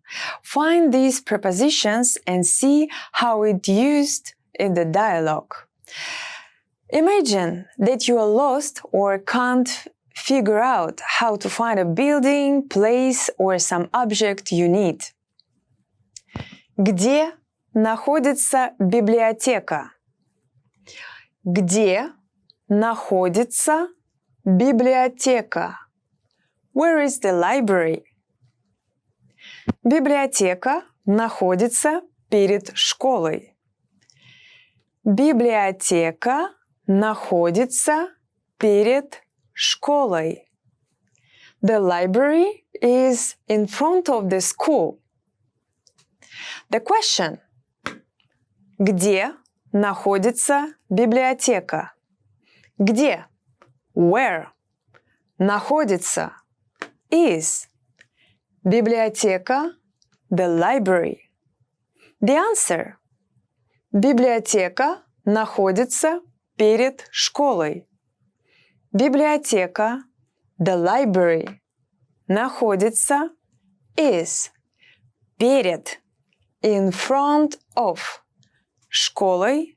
The school. Библиотека. Library. School. Школа. Sometimes the verb can be omitted. It will sound a little informal.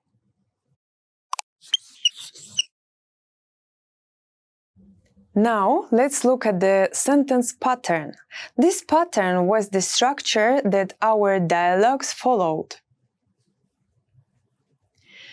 Place находится, direction.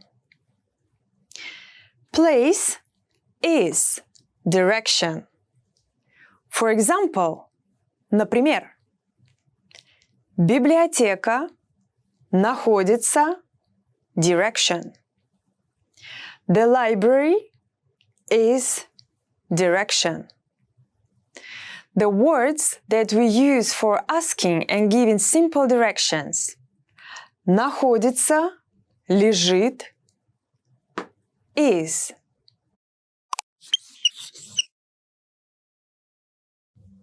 Okay, let's look at the vocabulary.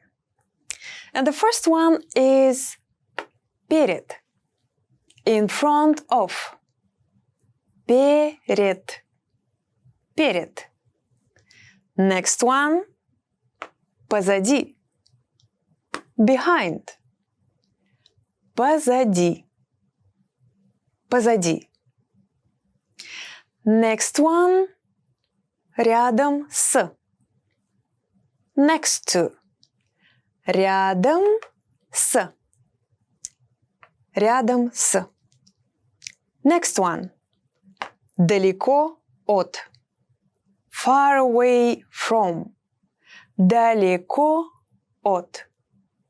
Далеко от. These words are opposites. Рядом с. Далеко от. The word similar to the word рядом с is близко. Близко от. Далеко от. Next one. Слева от. To the left of. Слева от. Слева от. Next one. Справа от. To the right of. Справа от. Справа от. Next one. Напротив. Across from. Напротив. Напротив. Next one is внутри. Inside. Внутри. Внутри. Let's look over here to visualize. Внутри. Слева от. Справа от. Далеко от. Рядом с. Напротив. Перед. Позади.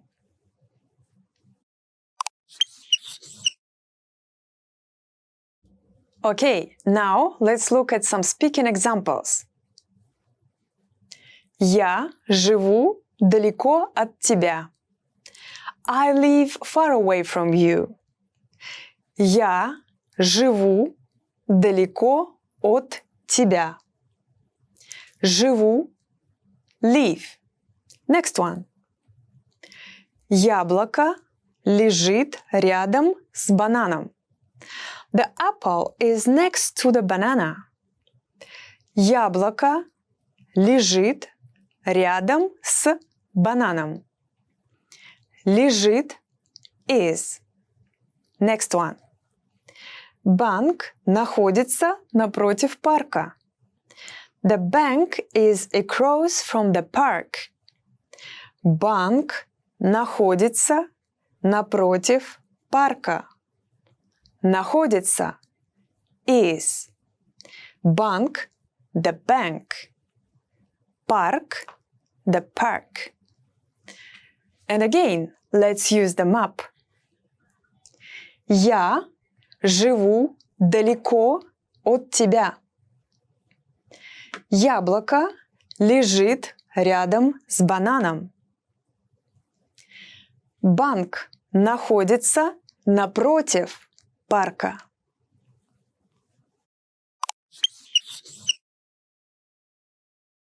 Fun fact. In Russia, the phrase «Где находится библиотека?» Where is the library? Was considered a humorous phrase to start a conversation or get to know someone.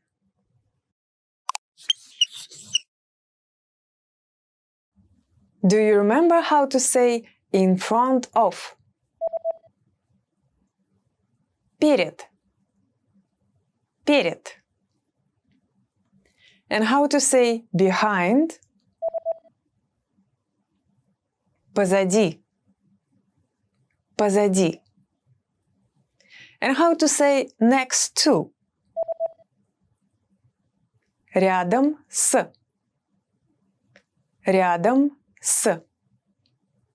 And how to say far away from? Далеко от. Далеко от. Do you remember how to say to the left of? Слева от. Слева от. And how to say to the right of? Справа от. Справа от. And how to say across from? Напротив. Напротив. And how to say inside? Внутри. Внутри. Do you remember how to say the library is direction? Библиотека находится direction. Библиотека находится direction. And how about the phrase I live far away from you? Я живу далеко от тебя. Я живу далеко от тебя. Do you remember how to say the apple is next to the banana? Яблоко лежит рядом с бананом. Яблоко лежит рядом с бананом. Last, how would you say the phrase the bank is across from the park? Банк находится напротив парка. Банк находится напротив парка. Well done! Отлично поработали! In this lesson, you learn how to ask and give simple directions in Russian. Thanks for watching! I'm Anastasia, and we'll see you again on RussianPod101.com. До скорой встречи! Пока-пока!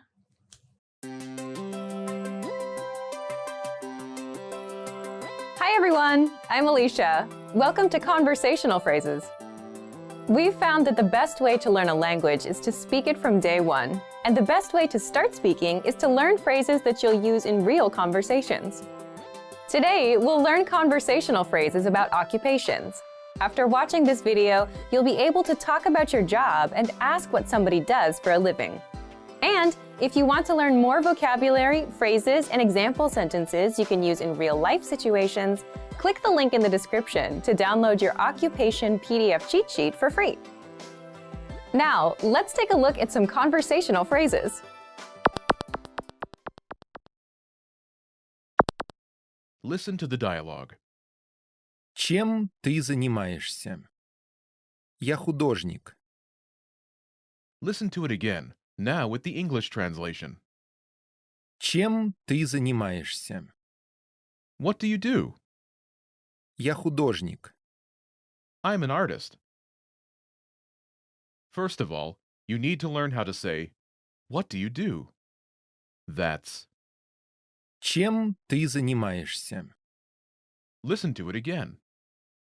Чем ты занимаешься? Чем ты занимаешься? Now, how do you answer this question? This is the pattern you'll need. Я Your occupation. I'm an, your occupation. For example, I'm an artist. Я художник. Я художник.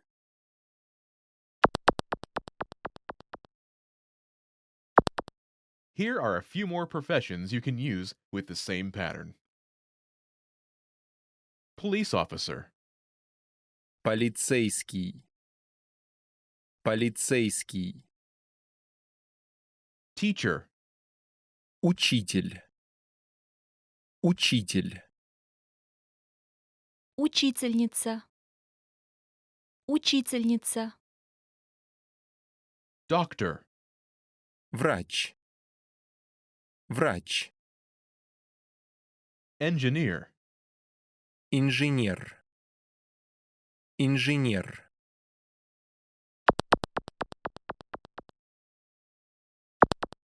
Now, listen to some examples. Чем ты занимаешься? Я учитель. Чем ты занимаешься? Я врач. Чем ты занимаешься? Я инженер.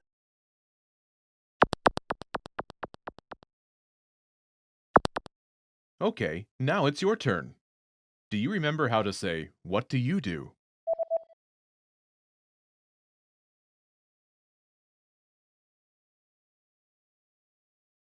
Чем ты занимаешься? Imagine you're a doctor. Do you remember how to say, doctor? Врач. Врач. Say, I'm a doctor.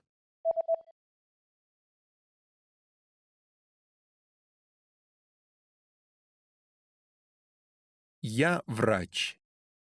Now answer the question saying that you are a doctor. Чем ты занимаешься?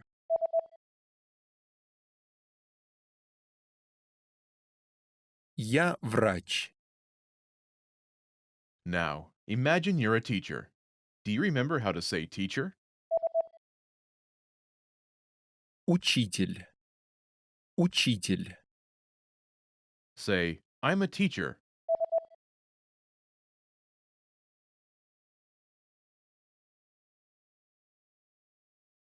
Я учитель.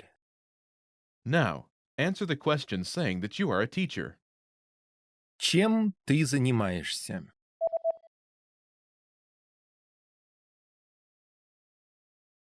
Я учитель. Now, imagine you're an engineer. Do you remember how to say engineer? Инженер. Инженер. Say, I'm an engineer.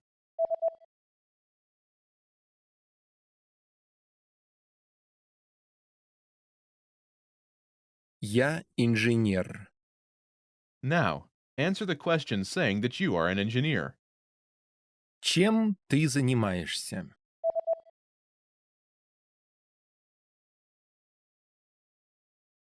Я инженер.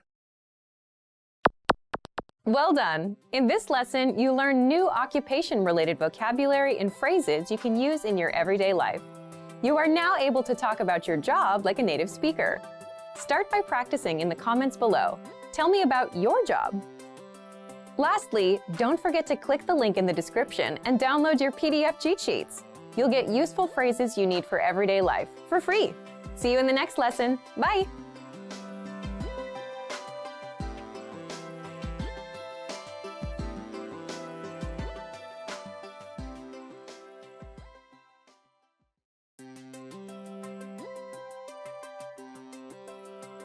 Hi everyone, I'm Alicia. Welcome to Conversational Phrases. We've found that the best way to learn a language is to speak it from day one. And the best way to start speaking is to learn phrases that you'll use in real conversations. In this lesson, we'll learn conversational phrases to answer the question, what's your favorite number? After watching this video, you'll be able to say many numbers and ask someone their favorite number. And if you want to learn more vocabulary, phrases, and example sentences you can use in real-life situations, click the link in the description to download your Talking About Numbers PDF cheat sheet for free. Now, let's take a look at some conversational phrases.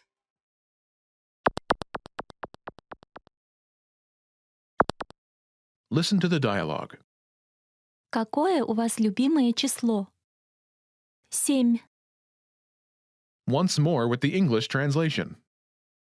Какое у вас любимое число? What's your favorite number? 7. It's 7. First of all, you'll need to learn how to say, what's your favorite number? That's, Какое у вас любимое число? listen to it again. Какое у вас любимое число?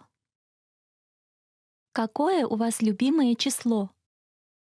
This Russian sentence literally translates into, what at yours favorite number? But it means, what's your favorite number in English? Now, how do you answer this question? The pattern is number. In Russian, we only say the number as the answer. For example, it's 7. 7. 7.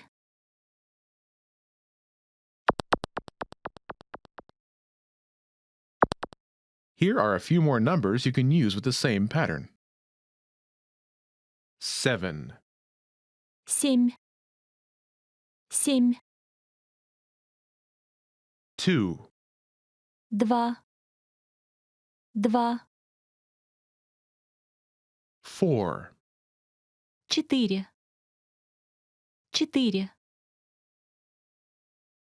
9.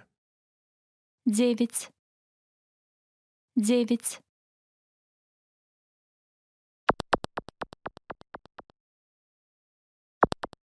Let's look at some examples. Listen and repeat or speak along with the native speakers. Какое у вас любимое число? 2. Какое у вас любимое число? 4. Какое у вас любимое число? 9.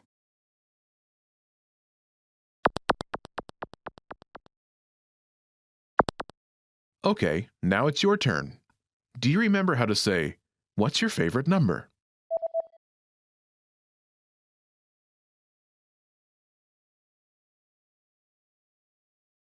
Какое у вас любимое число? Imagine it's 2. Do you remember how to say 2? 2. 2. Say, it's 2.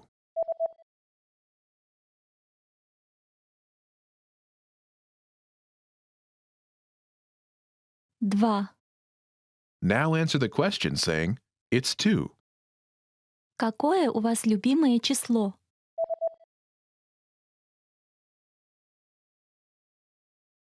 2. Now imagine it's 4. Do you remember how to say 4? 4. 4. Say, it's 4.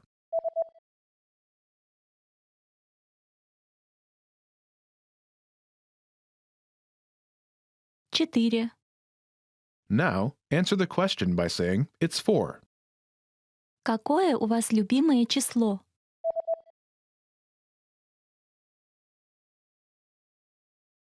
4. Now, imagine it's 9. Do you remember how to say 9? 9. 9. Say, it's 9.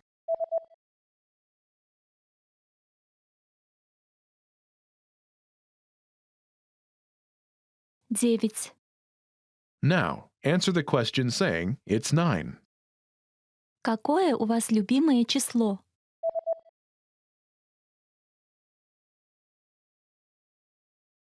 9. In this lesson, you learned number-related phrases you can use in your everyday life to talk about numbers. You are now able to count like a native speaker. Start by practicing in the comments below. Tell us your favorite number. Lastly, don't forget to click the link in the description and download your PDF cheat sheets. You'll get useful phrases you need for everyday life for free. See you in the next lesson. Bye!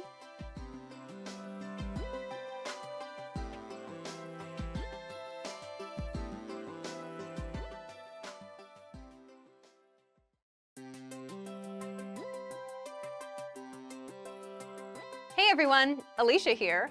Welcome to Conversational Phrases. We've found that the best way to learn a language is to speak it from day one. And the best way to start speaking is to learn phrases that you'll use in real conversations. In this lesson, we'll learn conversational phrases to answer the question, what's the matter? After watching this video, you'll be able to make complaints and ask someone else if they're having any issues. And if you want to learn more vocabulary, phrases, and example sentences you can use in real-life situations, click the link in the description to download your Making Complaints PDF cheat sheet for free. Now let's take a look at some conversational phrases.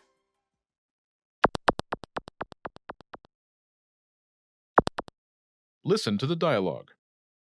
В чем дело? В офисе жарко. Once more with the English translation. В чем дело? What's the matter? В офисе жарко. The office is hot. First of all, you'll need to learn how to say, what's the matter? That's, В чем дело? listen to it again. В чем дело? В чем дело? Now, how do you answer this question? The pattern is В офисе. adjective. This Russian sentence literally translates into in the office adjective, but it means the office is adjective in English. For example, the office is hot. В чем дело? В офисе жарко.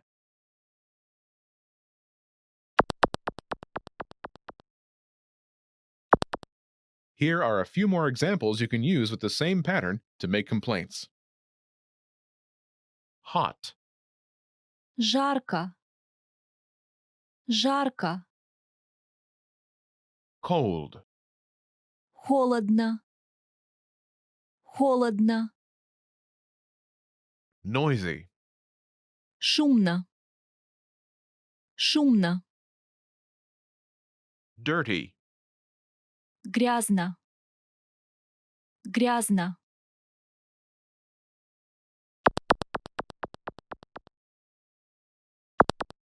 Let's look at some examples.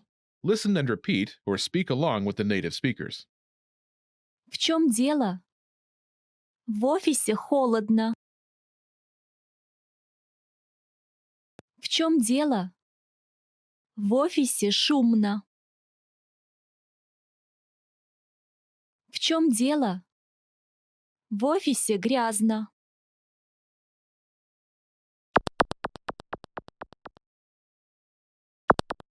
Okay, now it's your turn. Do you remember how to say, "What's the matter?"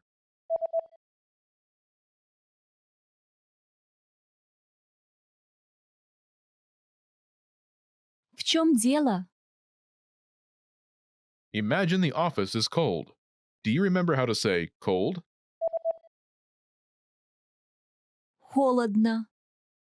Холодно. Say, the office is cold.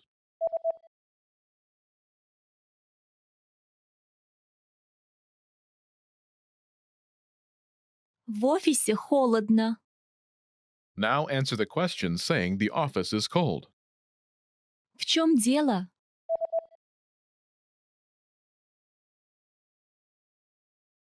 В офисе холодно. Now imagine the office is noisy. Do you remember how to say noisy? Шумно. Шумно. Say, the office is noisy.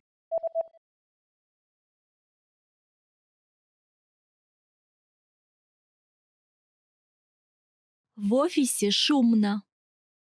Now, answer the question saying the office is noisy. В чем дело?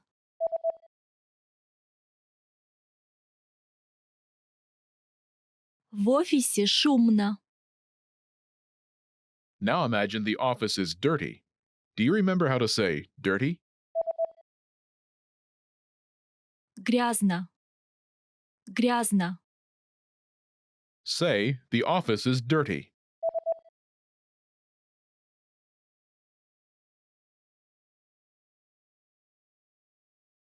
В офисе грязно. Now answer the question, saying the office is dirty. В чем дело?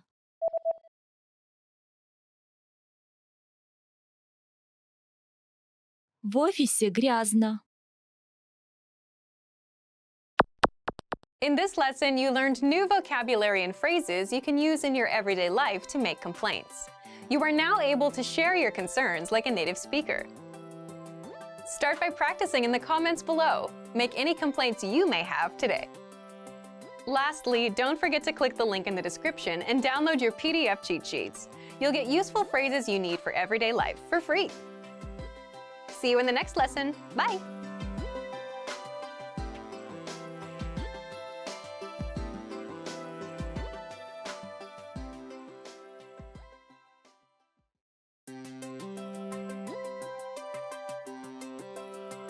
Hi everyone, I'm Alicia. Welcome to Conversational Phrases. We've found that the best way to learn a language is to speak it from day one. And the best way to start speaking is to learn phrases that you'll use in real conversations. In this lesson, you'll learn conversational phrases to ask and answer the question, how do you say this? After watching this video, you'll be able to ask someone how a word is pronounced. And if you want to learn more vocabulary, phrases, and example sentences you can use in real-life situations, click the link in the description to download your How to Say Something PDF cheat sheet for free. Now, let's take a look at some conversational phrases.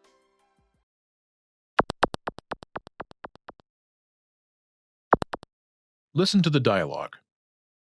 Как это называется? Это называется парковка.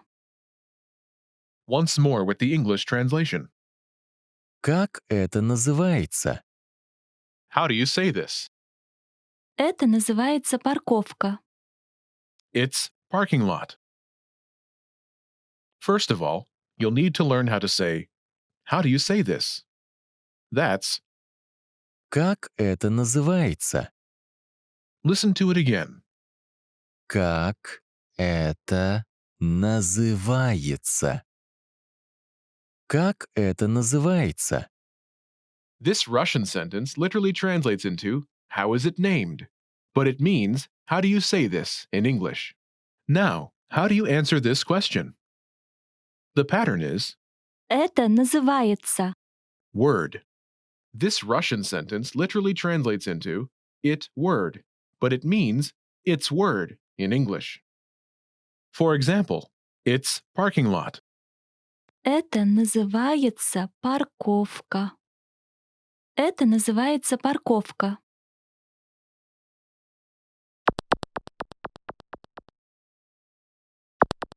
Here are a few useful words you can use with the same pattern. Parking lot. Парковка. Парковка. Giraffe. Жираф. Жираф. Travel. Путешествие. Путешествие. Invasion. Вторжение. Вторжение.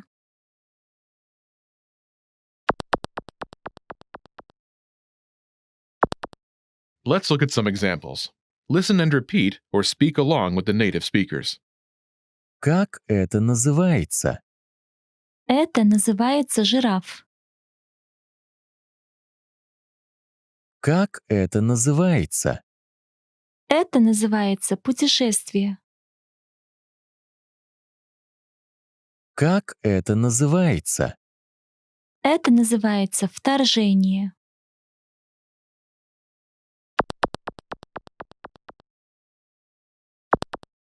Okay, now it's your turn. Do you remember how to say, how do you say this?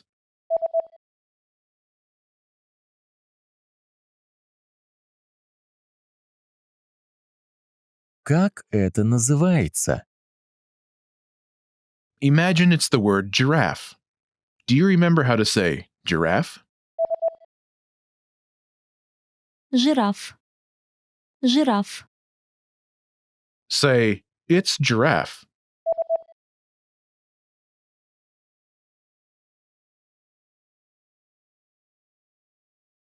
Это называется жираф. Now answer the question saying, it's giraffe. Как это называется?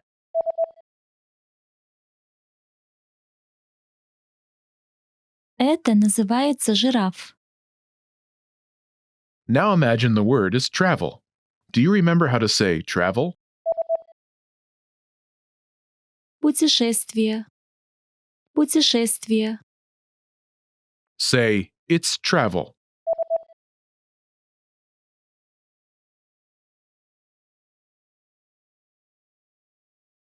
Это называется путешествие.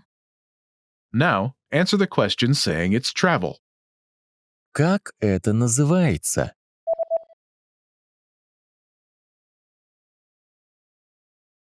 Это называется путешествие. Now imagine the word is invasion. Do you remember how to say invasion? Вторжение. Вторжение. Say, it's invasion.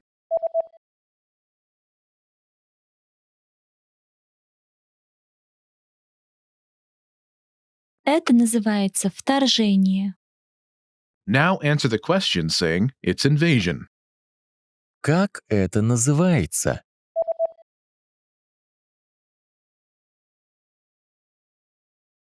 Это называется вторжение.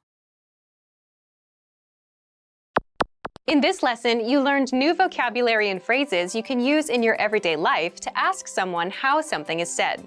You are now able to ask how to say something like a native speaker. Start by practicing in the comments below. Tell us, which word do you think is the hardest to pronounce? Lastly, don't forget to click the link in the description and download your PDF cheat sheets. You'll get useful phrases you need for everyday life for free. See you in the next lesson. Bye!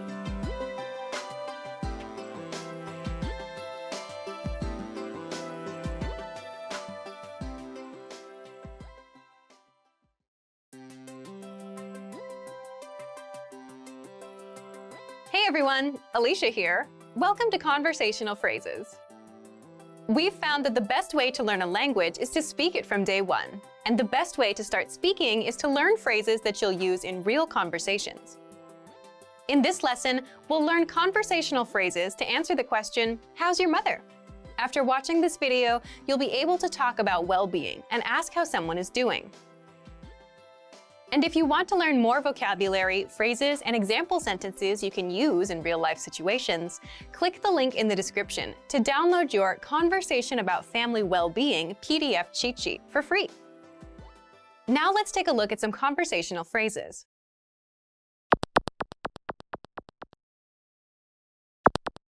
Listen to the dialogue. Как мама? Хорошо. Once more with the English translation. Как мама? How's your mother? Хорошо. She's fine. First of all, you'll need to learn how to say, how's your mother? That's. Как мама? Listen to it again. Как мама? Как мама? This Russian sentence literally means, how mother? But it translates as, how's your mother? Now, how do you answer this question? The pattern is state of well-being. In Russian, we only say the adjective as answer. For example, she's fine. Хорошо. Хорошо.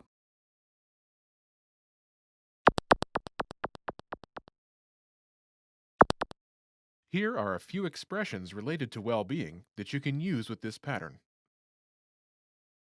Great. Отлично. Отлично. Fine. Хорошо. Хорошо. So-so. Так себе. Так себе. Not good. Не очень. Не очень.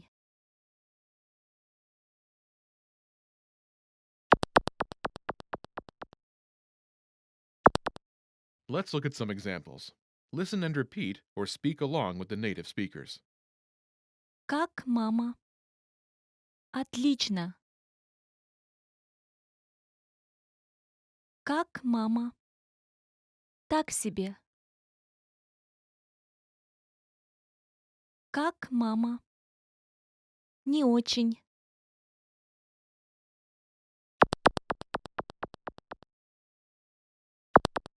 Okay, now it's your turn. Do you remember how to say, how's your mother?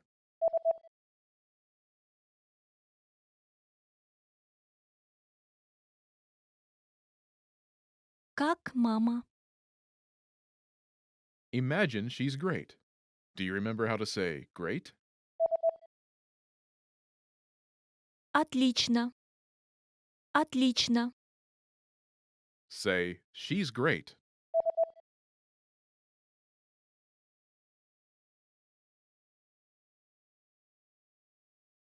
Отлично. Now, answer the question saying she's great. Как мама?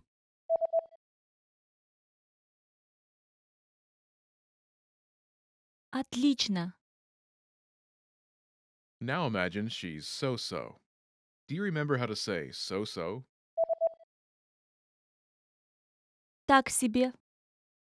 Так себе. Say, she's so-so.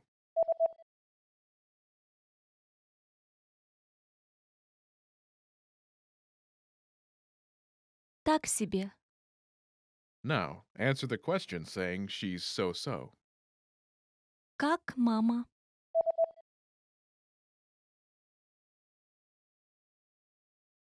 Так себе.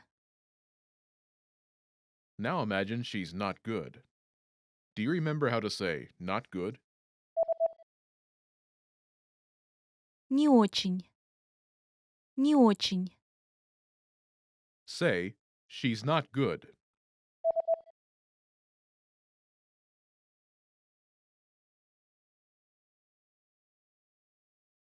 Не очень.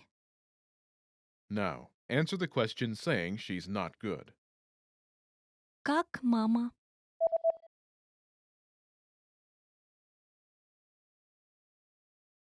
Не очень.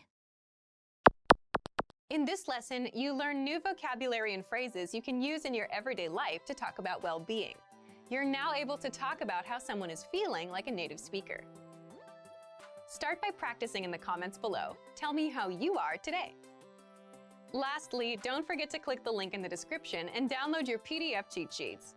You'll get useful phrases you need for everyday life for free. See you in the next lesson. Bye!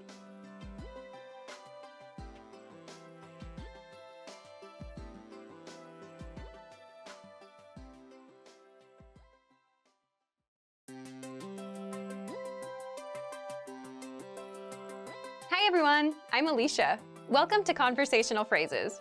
We've found that the best way to learn a language is to speak it from day one. And the best way to start speaking is to learn phrases that you'll use in real conversations. In this lesson, we'll learn conversational phrases to answer the question, what kind of movies do you like? After watching this video, you'll be able to talk about movies and ask other people about their favorite kinds of movies. And if you want to learn more vocabulary, phrases, and example sentences you can use in real-life situations, click the link in the description to download your Talking About Movies and TV PDF cheat sheet for free. Now, let's take a look at some conversational phrases.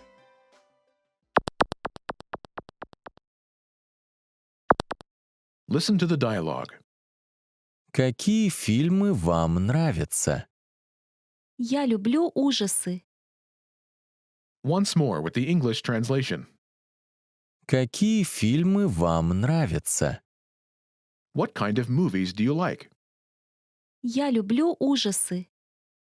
I like horror. First of all, you'll need to learn how to say, what kind of movies do you like? That's, Какие фильмы вам нравятся? listen to it again. Какие фильмы вам нравятся? Какие фильмы вам нравятся? This Russian sentence literally translates as, what movies do you like? But it means, what kind of movies do you like? Now, how do you answer this question? The pattern is, Я люблю. type of movie. I like type of movie. For example, I like horror. Я люблю ужасы. Я люблю ужасы.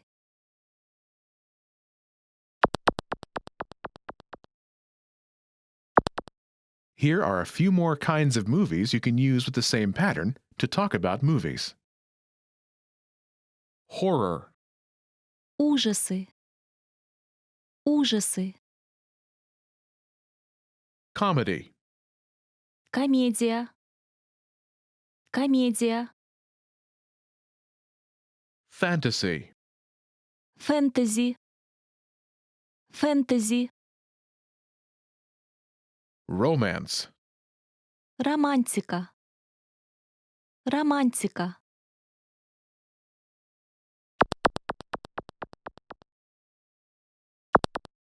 Let's look at some examples. Listen and repeat or speak along with the native speakers. Какие фильмы вам нравятся? Я люблю комедии. Какие фильмы вам нравятся? Я люблю фэнтези. Какие фильмы вам нравятся? Я люблю романтику.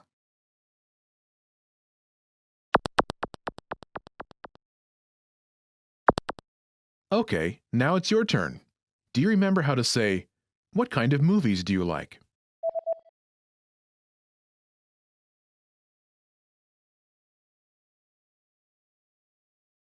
Какие фильмы вам нравятся? Imagine you like comedies. Do you remember how to say comedy? Комедия. Комедия. Say, I like comedies.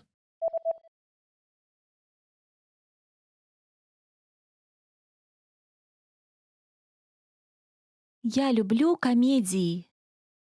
Now answer the question saying that you like comedies.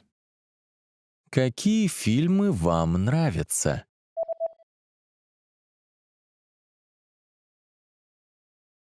Я люблю комедии. Now imagine that you like fantasy movies. Do you remember how to say fantasy? Фэнтези. Фэнтези. Say, I like fantasy.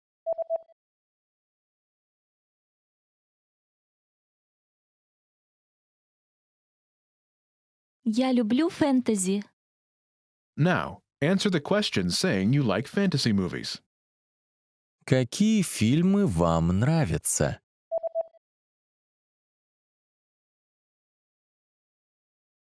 Я люблю фэнтези. Now imagine you like romantic movies. Do you remember how to say romantic?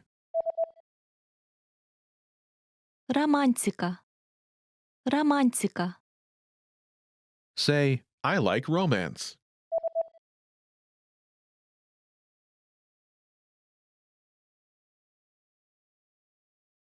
Я люблю романтику. Now answer the question saying you like romantic movies. Какие фильмы вам нравятся?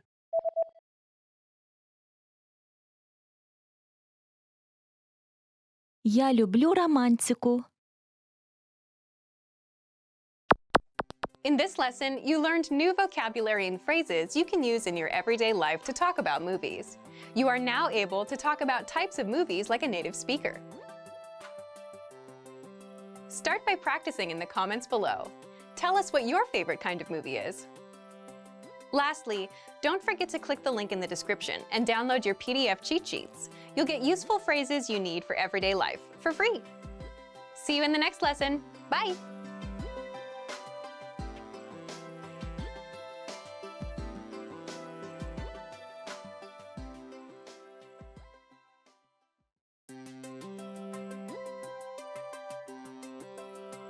Hi everyone, I'm Alicia. Welcome to Conversational Phrases. We've found that the best way to learn a language is to speak it from day one. And the best way to start speaking is to learn phrases that you'll use in real conversations. In this lesson, you'll learn conversational phrases to answer the question, what are you doing during the holiday? After watching this video, you'll be able to talk about your holiday plans. And if you want to learn more vocabulary, phrases, and example sentences you can use in real-life situations, click the link in the description to download your National Holidays PDF cheat sheet for free. Now, let's take a look at some conversational phrases.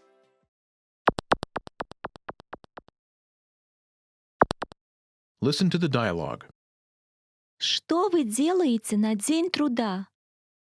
Я собираюсь поехать на шашлыки. Once more with the English translation. Что вы делаете на День труда? What are you doing for Labor Day? Я собираюсь поехать на шашлыки. I'm planning to go to a barbecue. First of all, you'll need to learn how to say, what are you doing for Labor Day? That's, Что вы делаете на День труда? listen to it again. Что вы делаете на День труда? Что вы делаете на День труда? Now, how do you answer this question? The pattern is Я собираюсь. plan. I'm planning to plan. For example, I'm planning to go to a barbecue. Я собираюсь поехать на шашлыки. Я собираюсь поехать на шашлыки.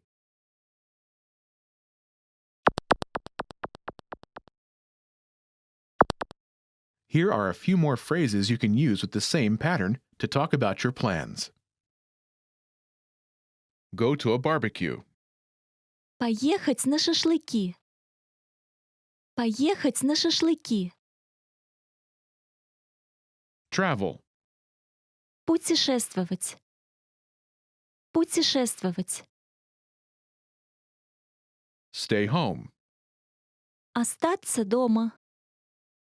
Остаться дома. Go to the movies. Пойти в кино. Пойти в кино.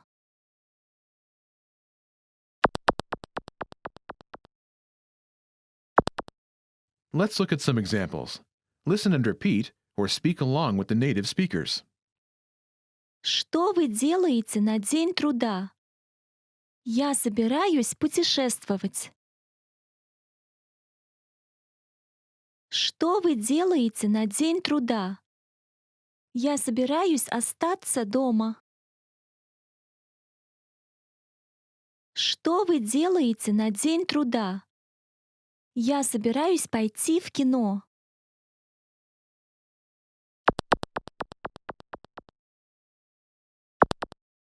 Okay, now it's your turn. Do you remember how to say, "What are you doing for Labor Day?"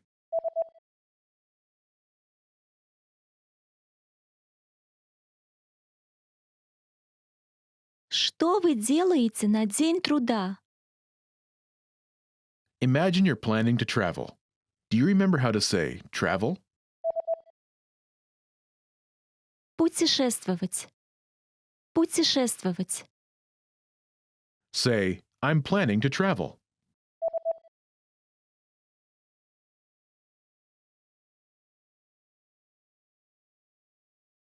Я собираюсь путешествовать. Now, answer the question saying you're planning to travel. Что вы делаете на День труда?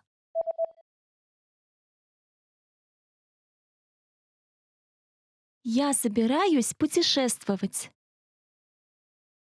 Now, imagine you're planning to stay home. Do you remember how to say stay home? Остаться дома. Остаться дома. Say, "I'm planning to stay home."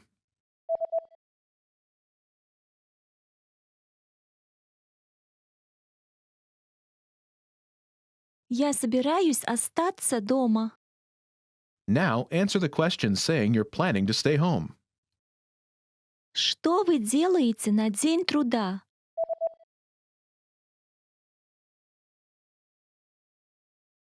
Я собираюсь остаться дома.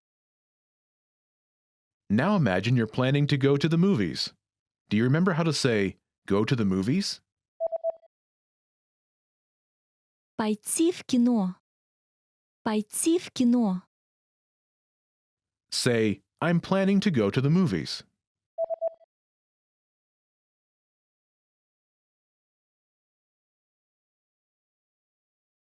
Я собираюсь пойти в кино. Now, answer the question saying you're planning to go to the movies. Что вы делаете на День труда?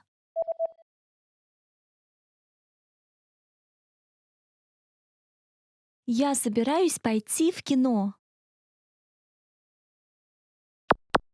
In this lesson, you learned new vocabulary and phrases you can use in your everyday life to talk about your plans. You're now able to talk about your holiday plans like a native speaker. Start by practicing in the comments below. Tell me and your fellow learners what you're doing on your next vacation. Lastly, don't forget to click the link in the description and download your PDF cheat sheets. You'll get useful phrases you need for everyday life for free. See you in the next lesson. Bye!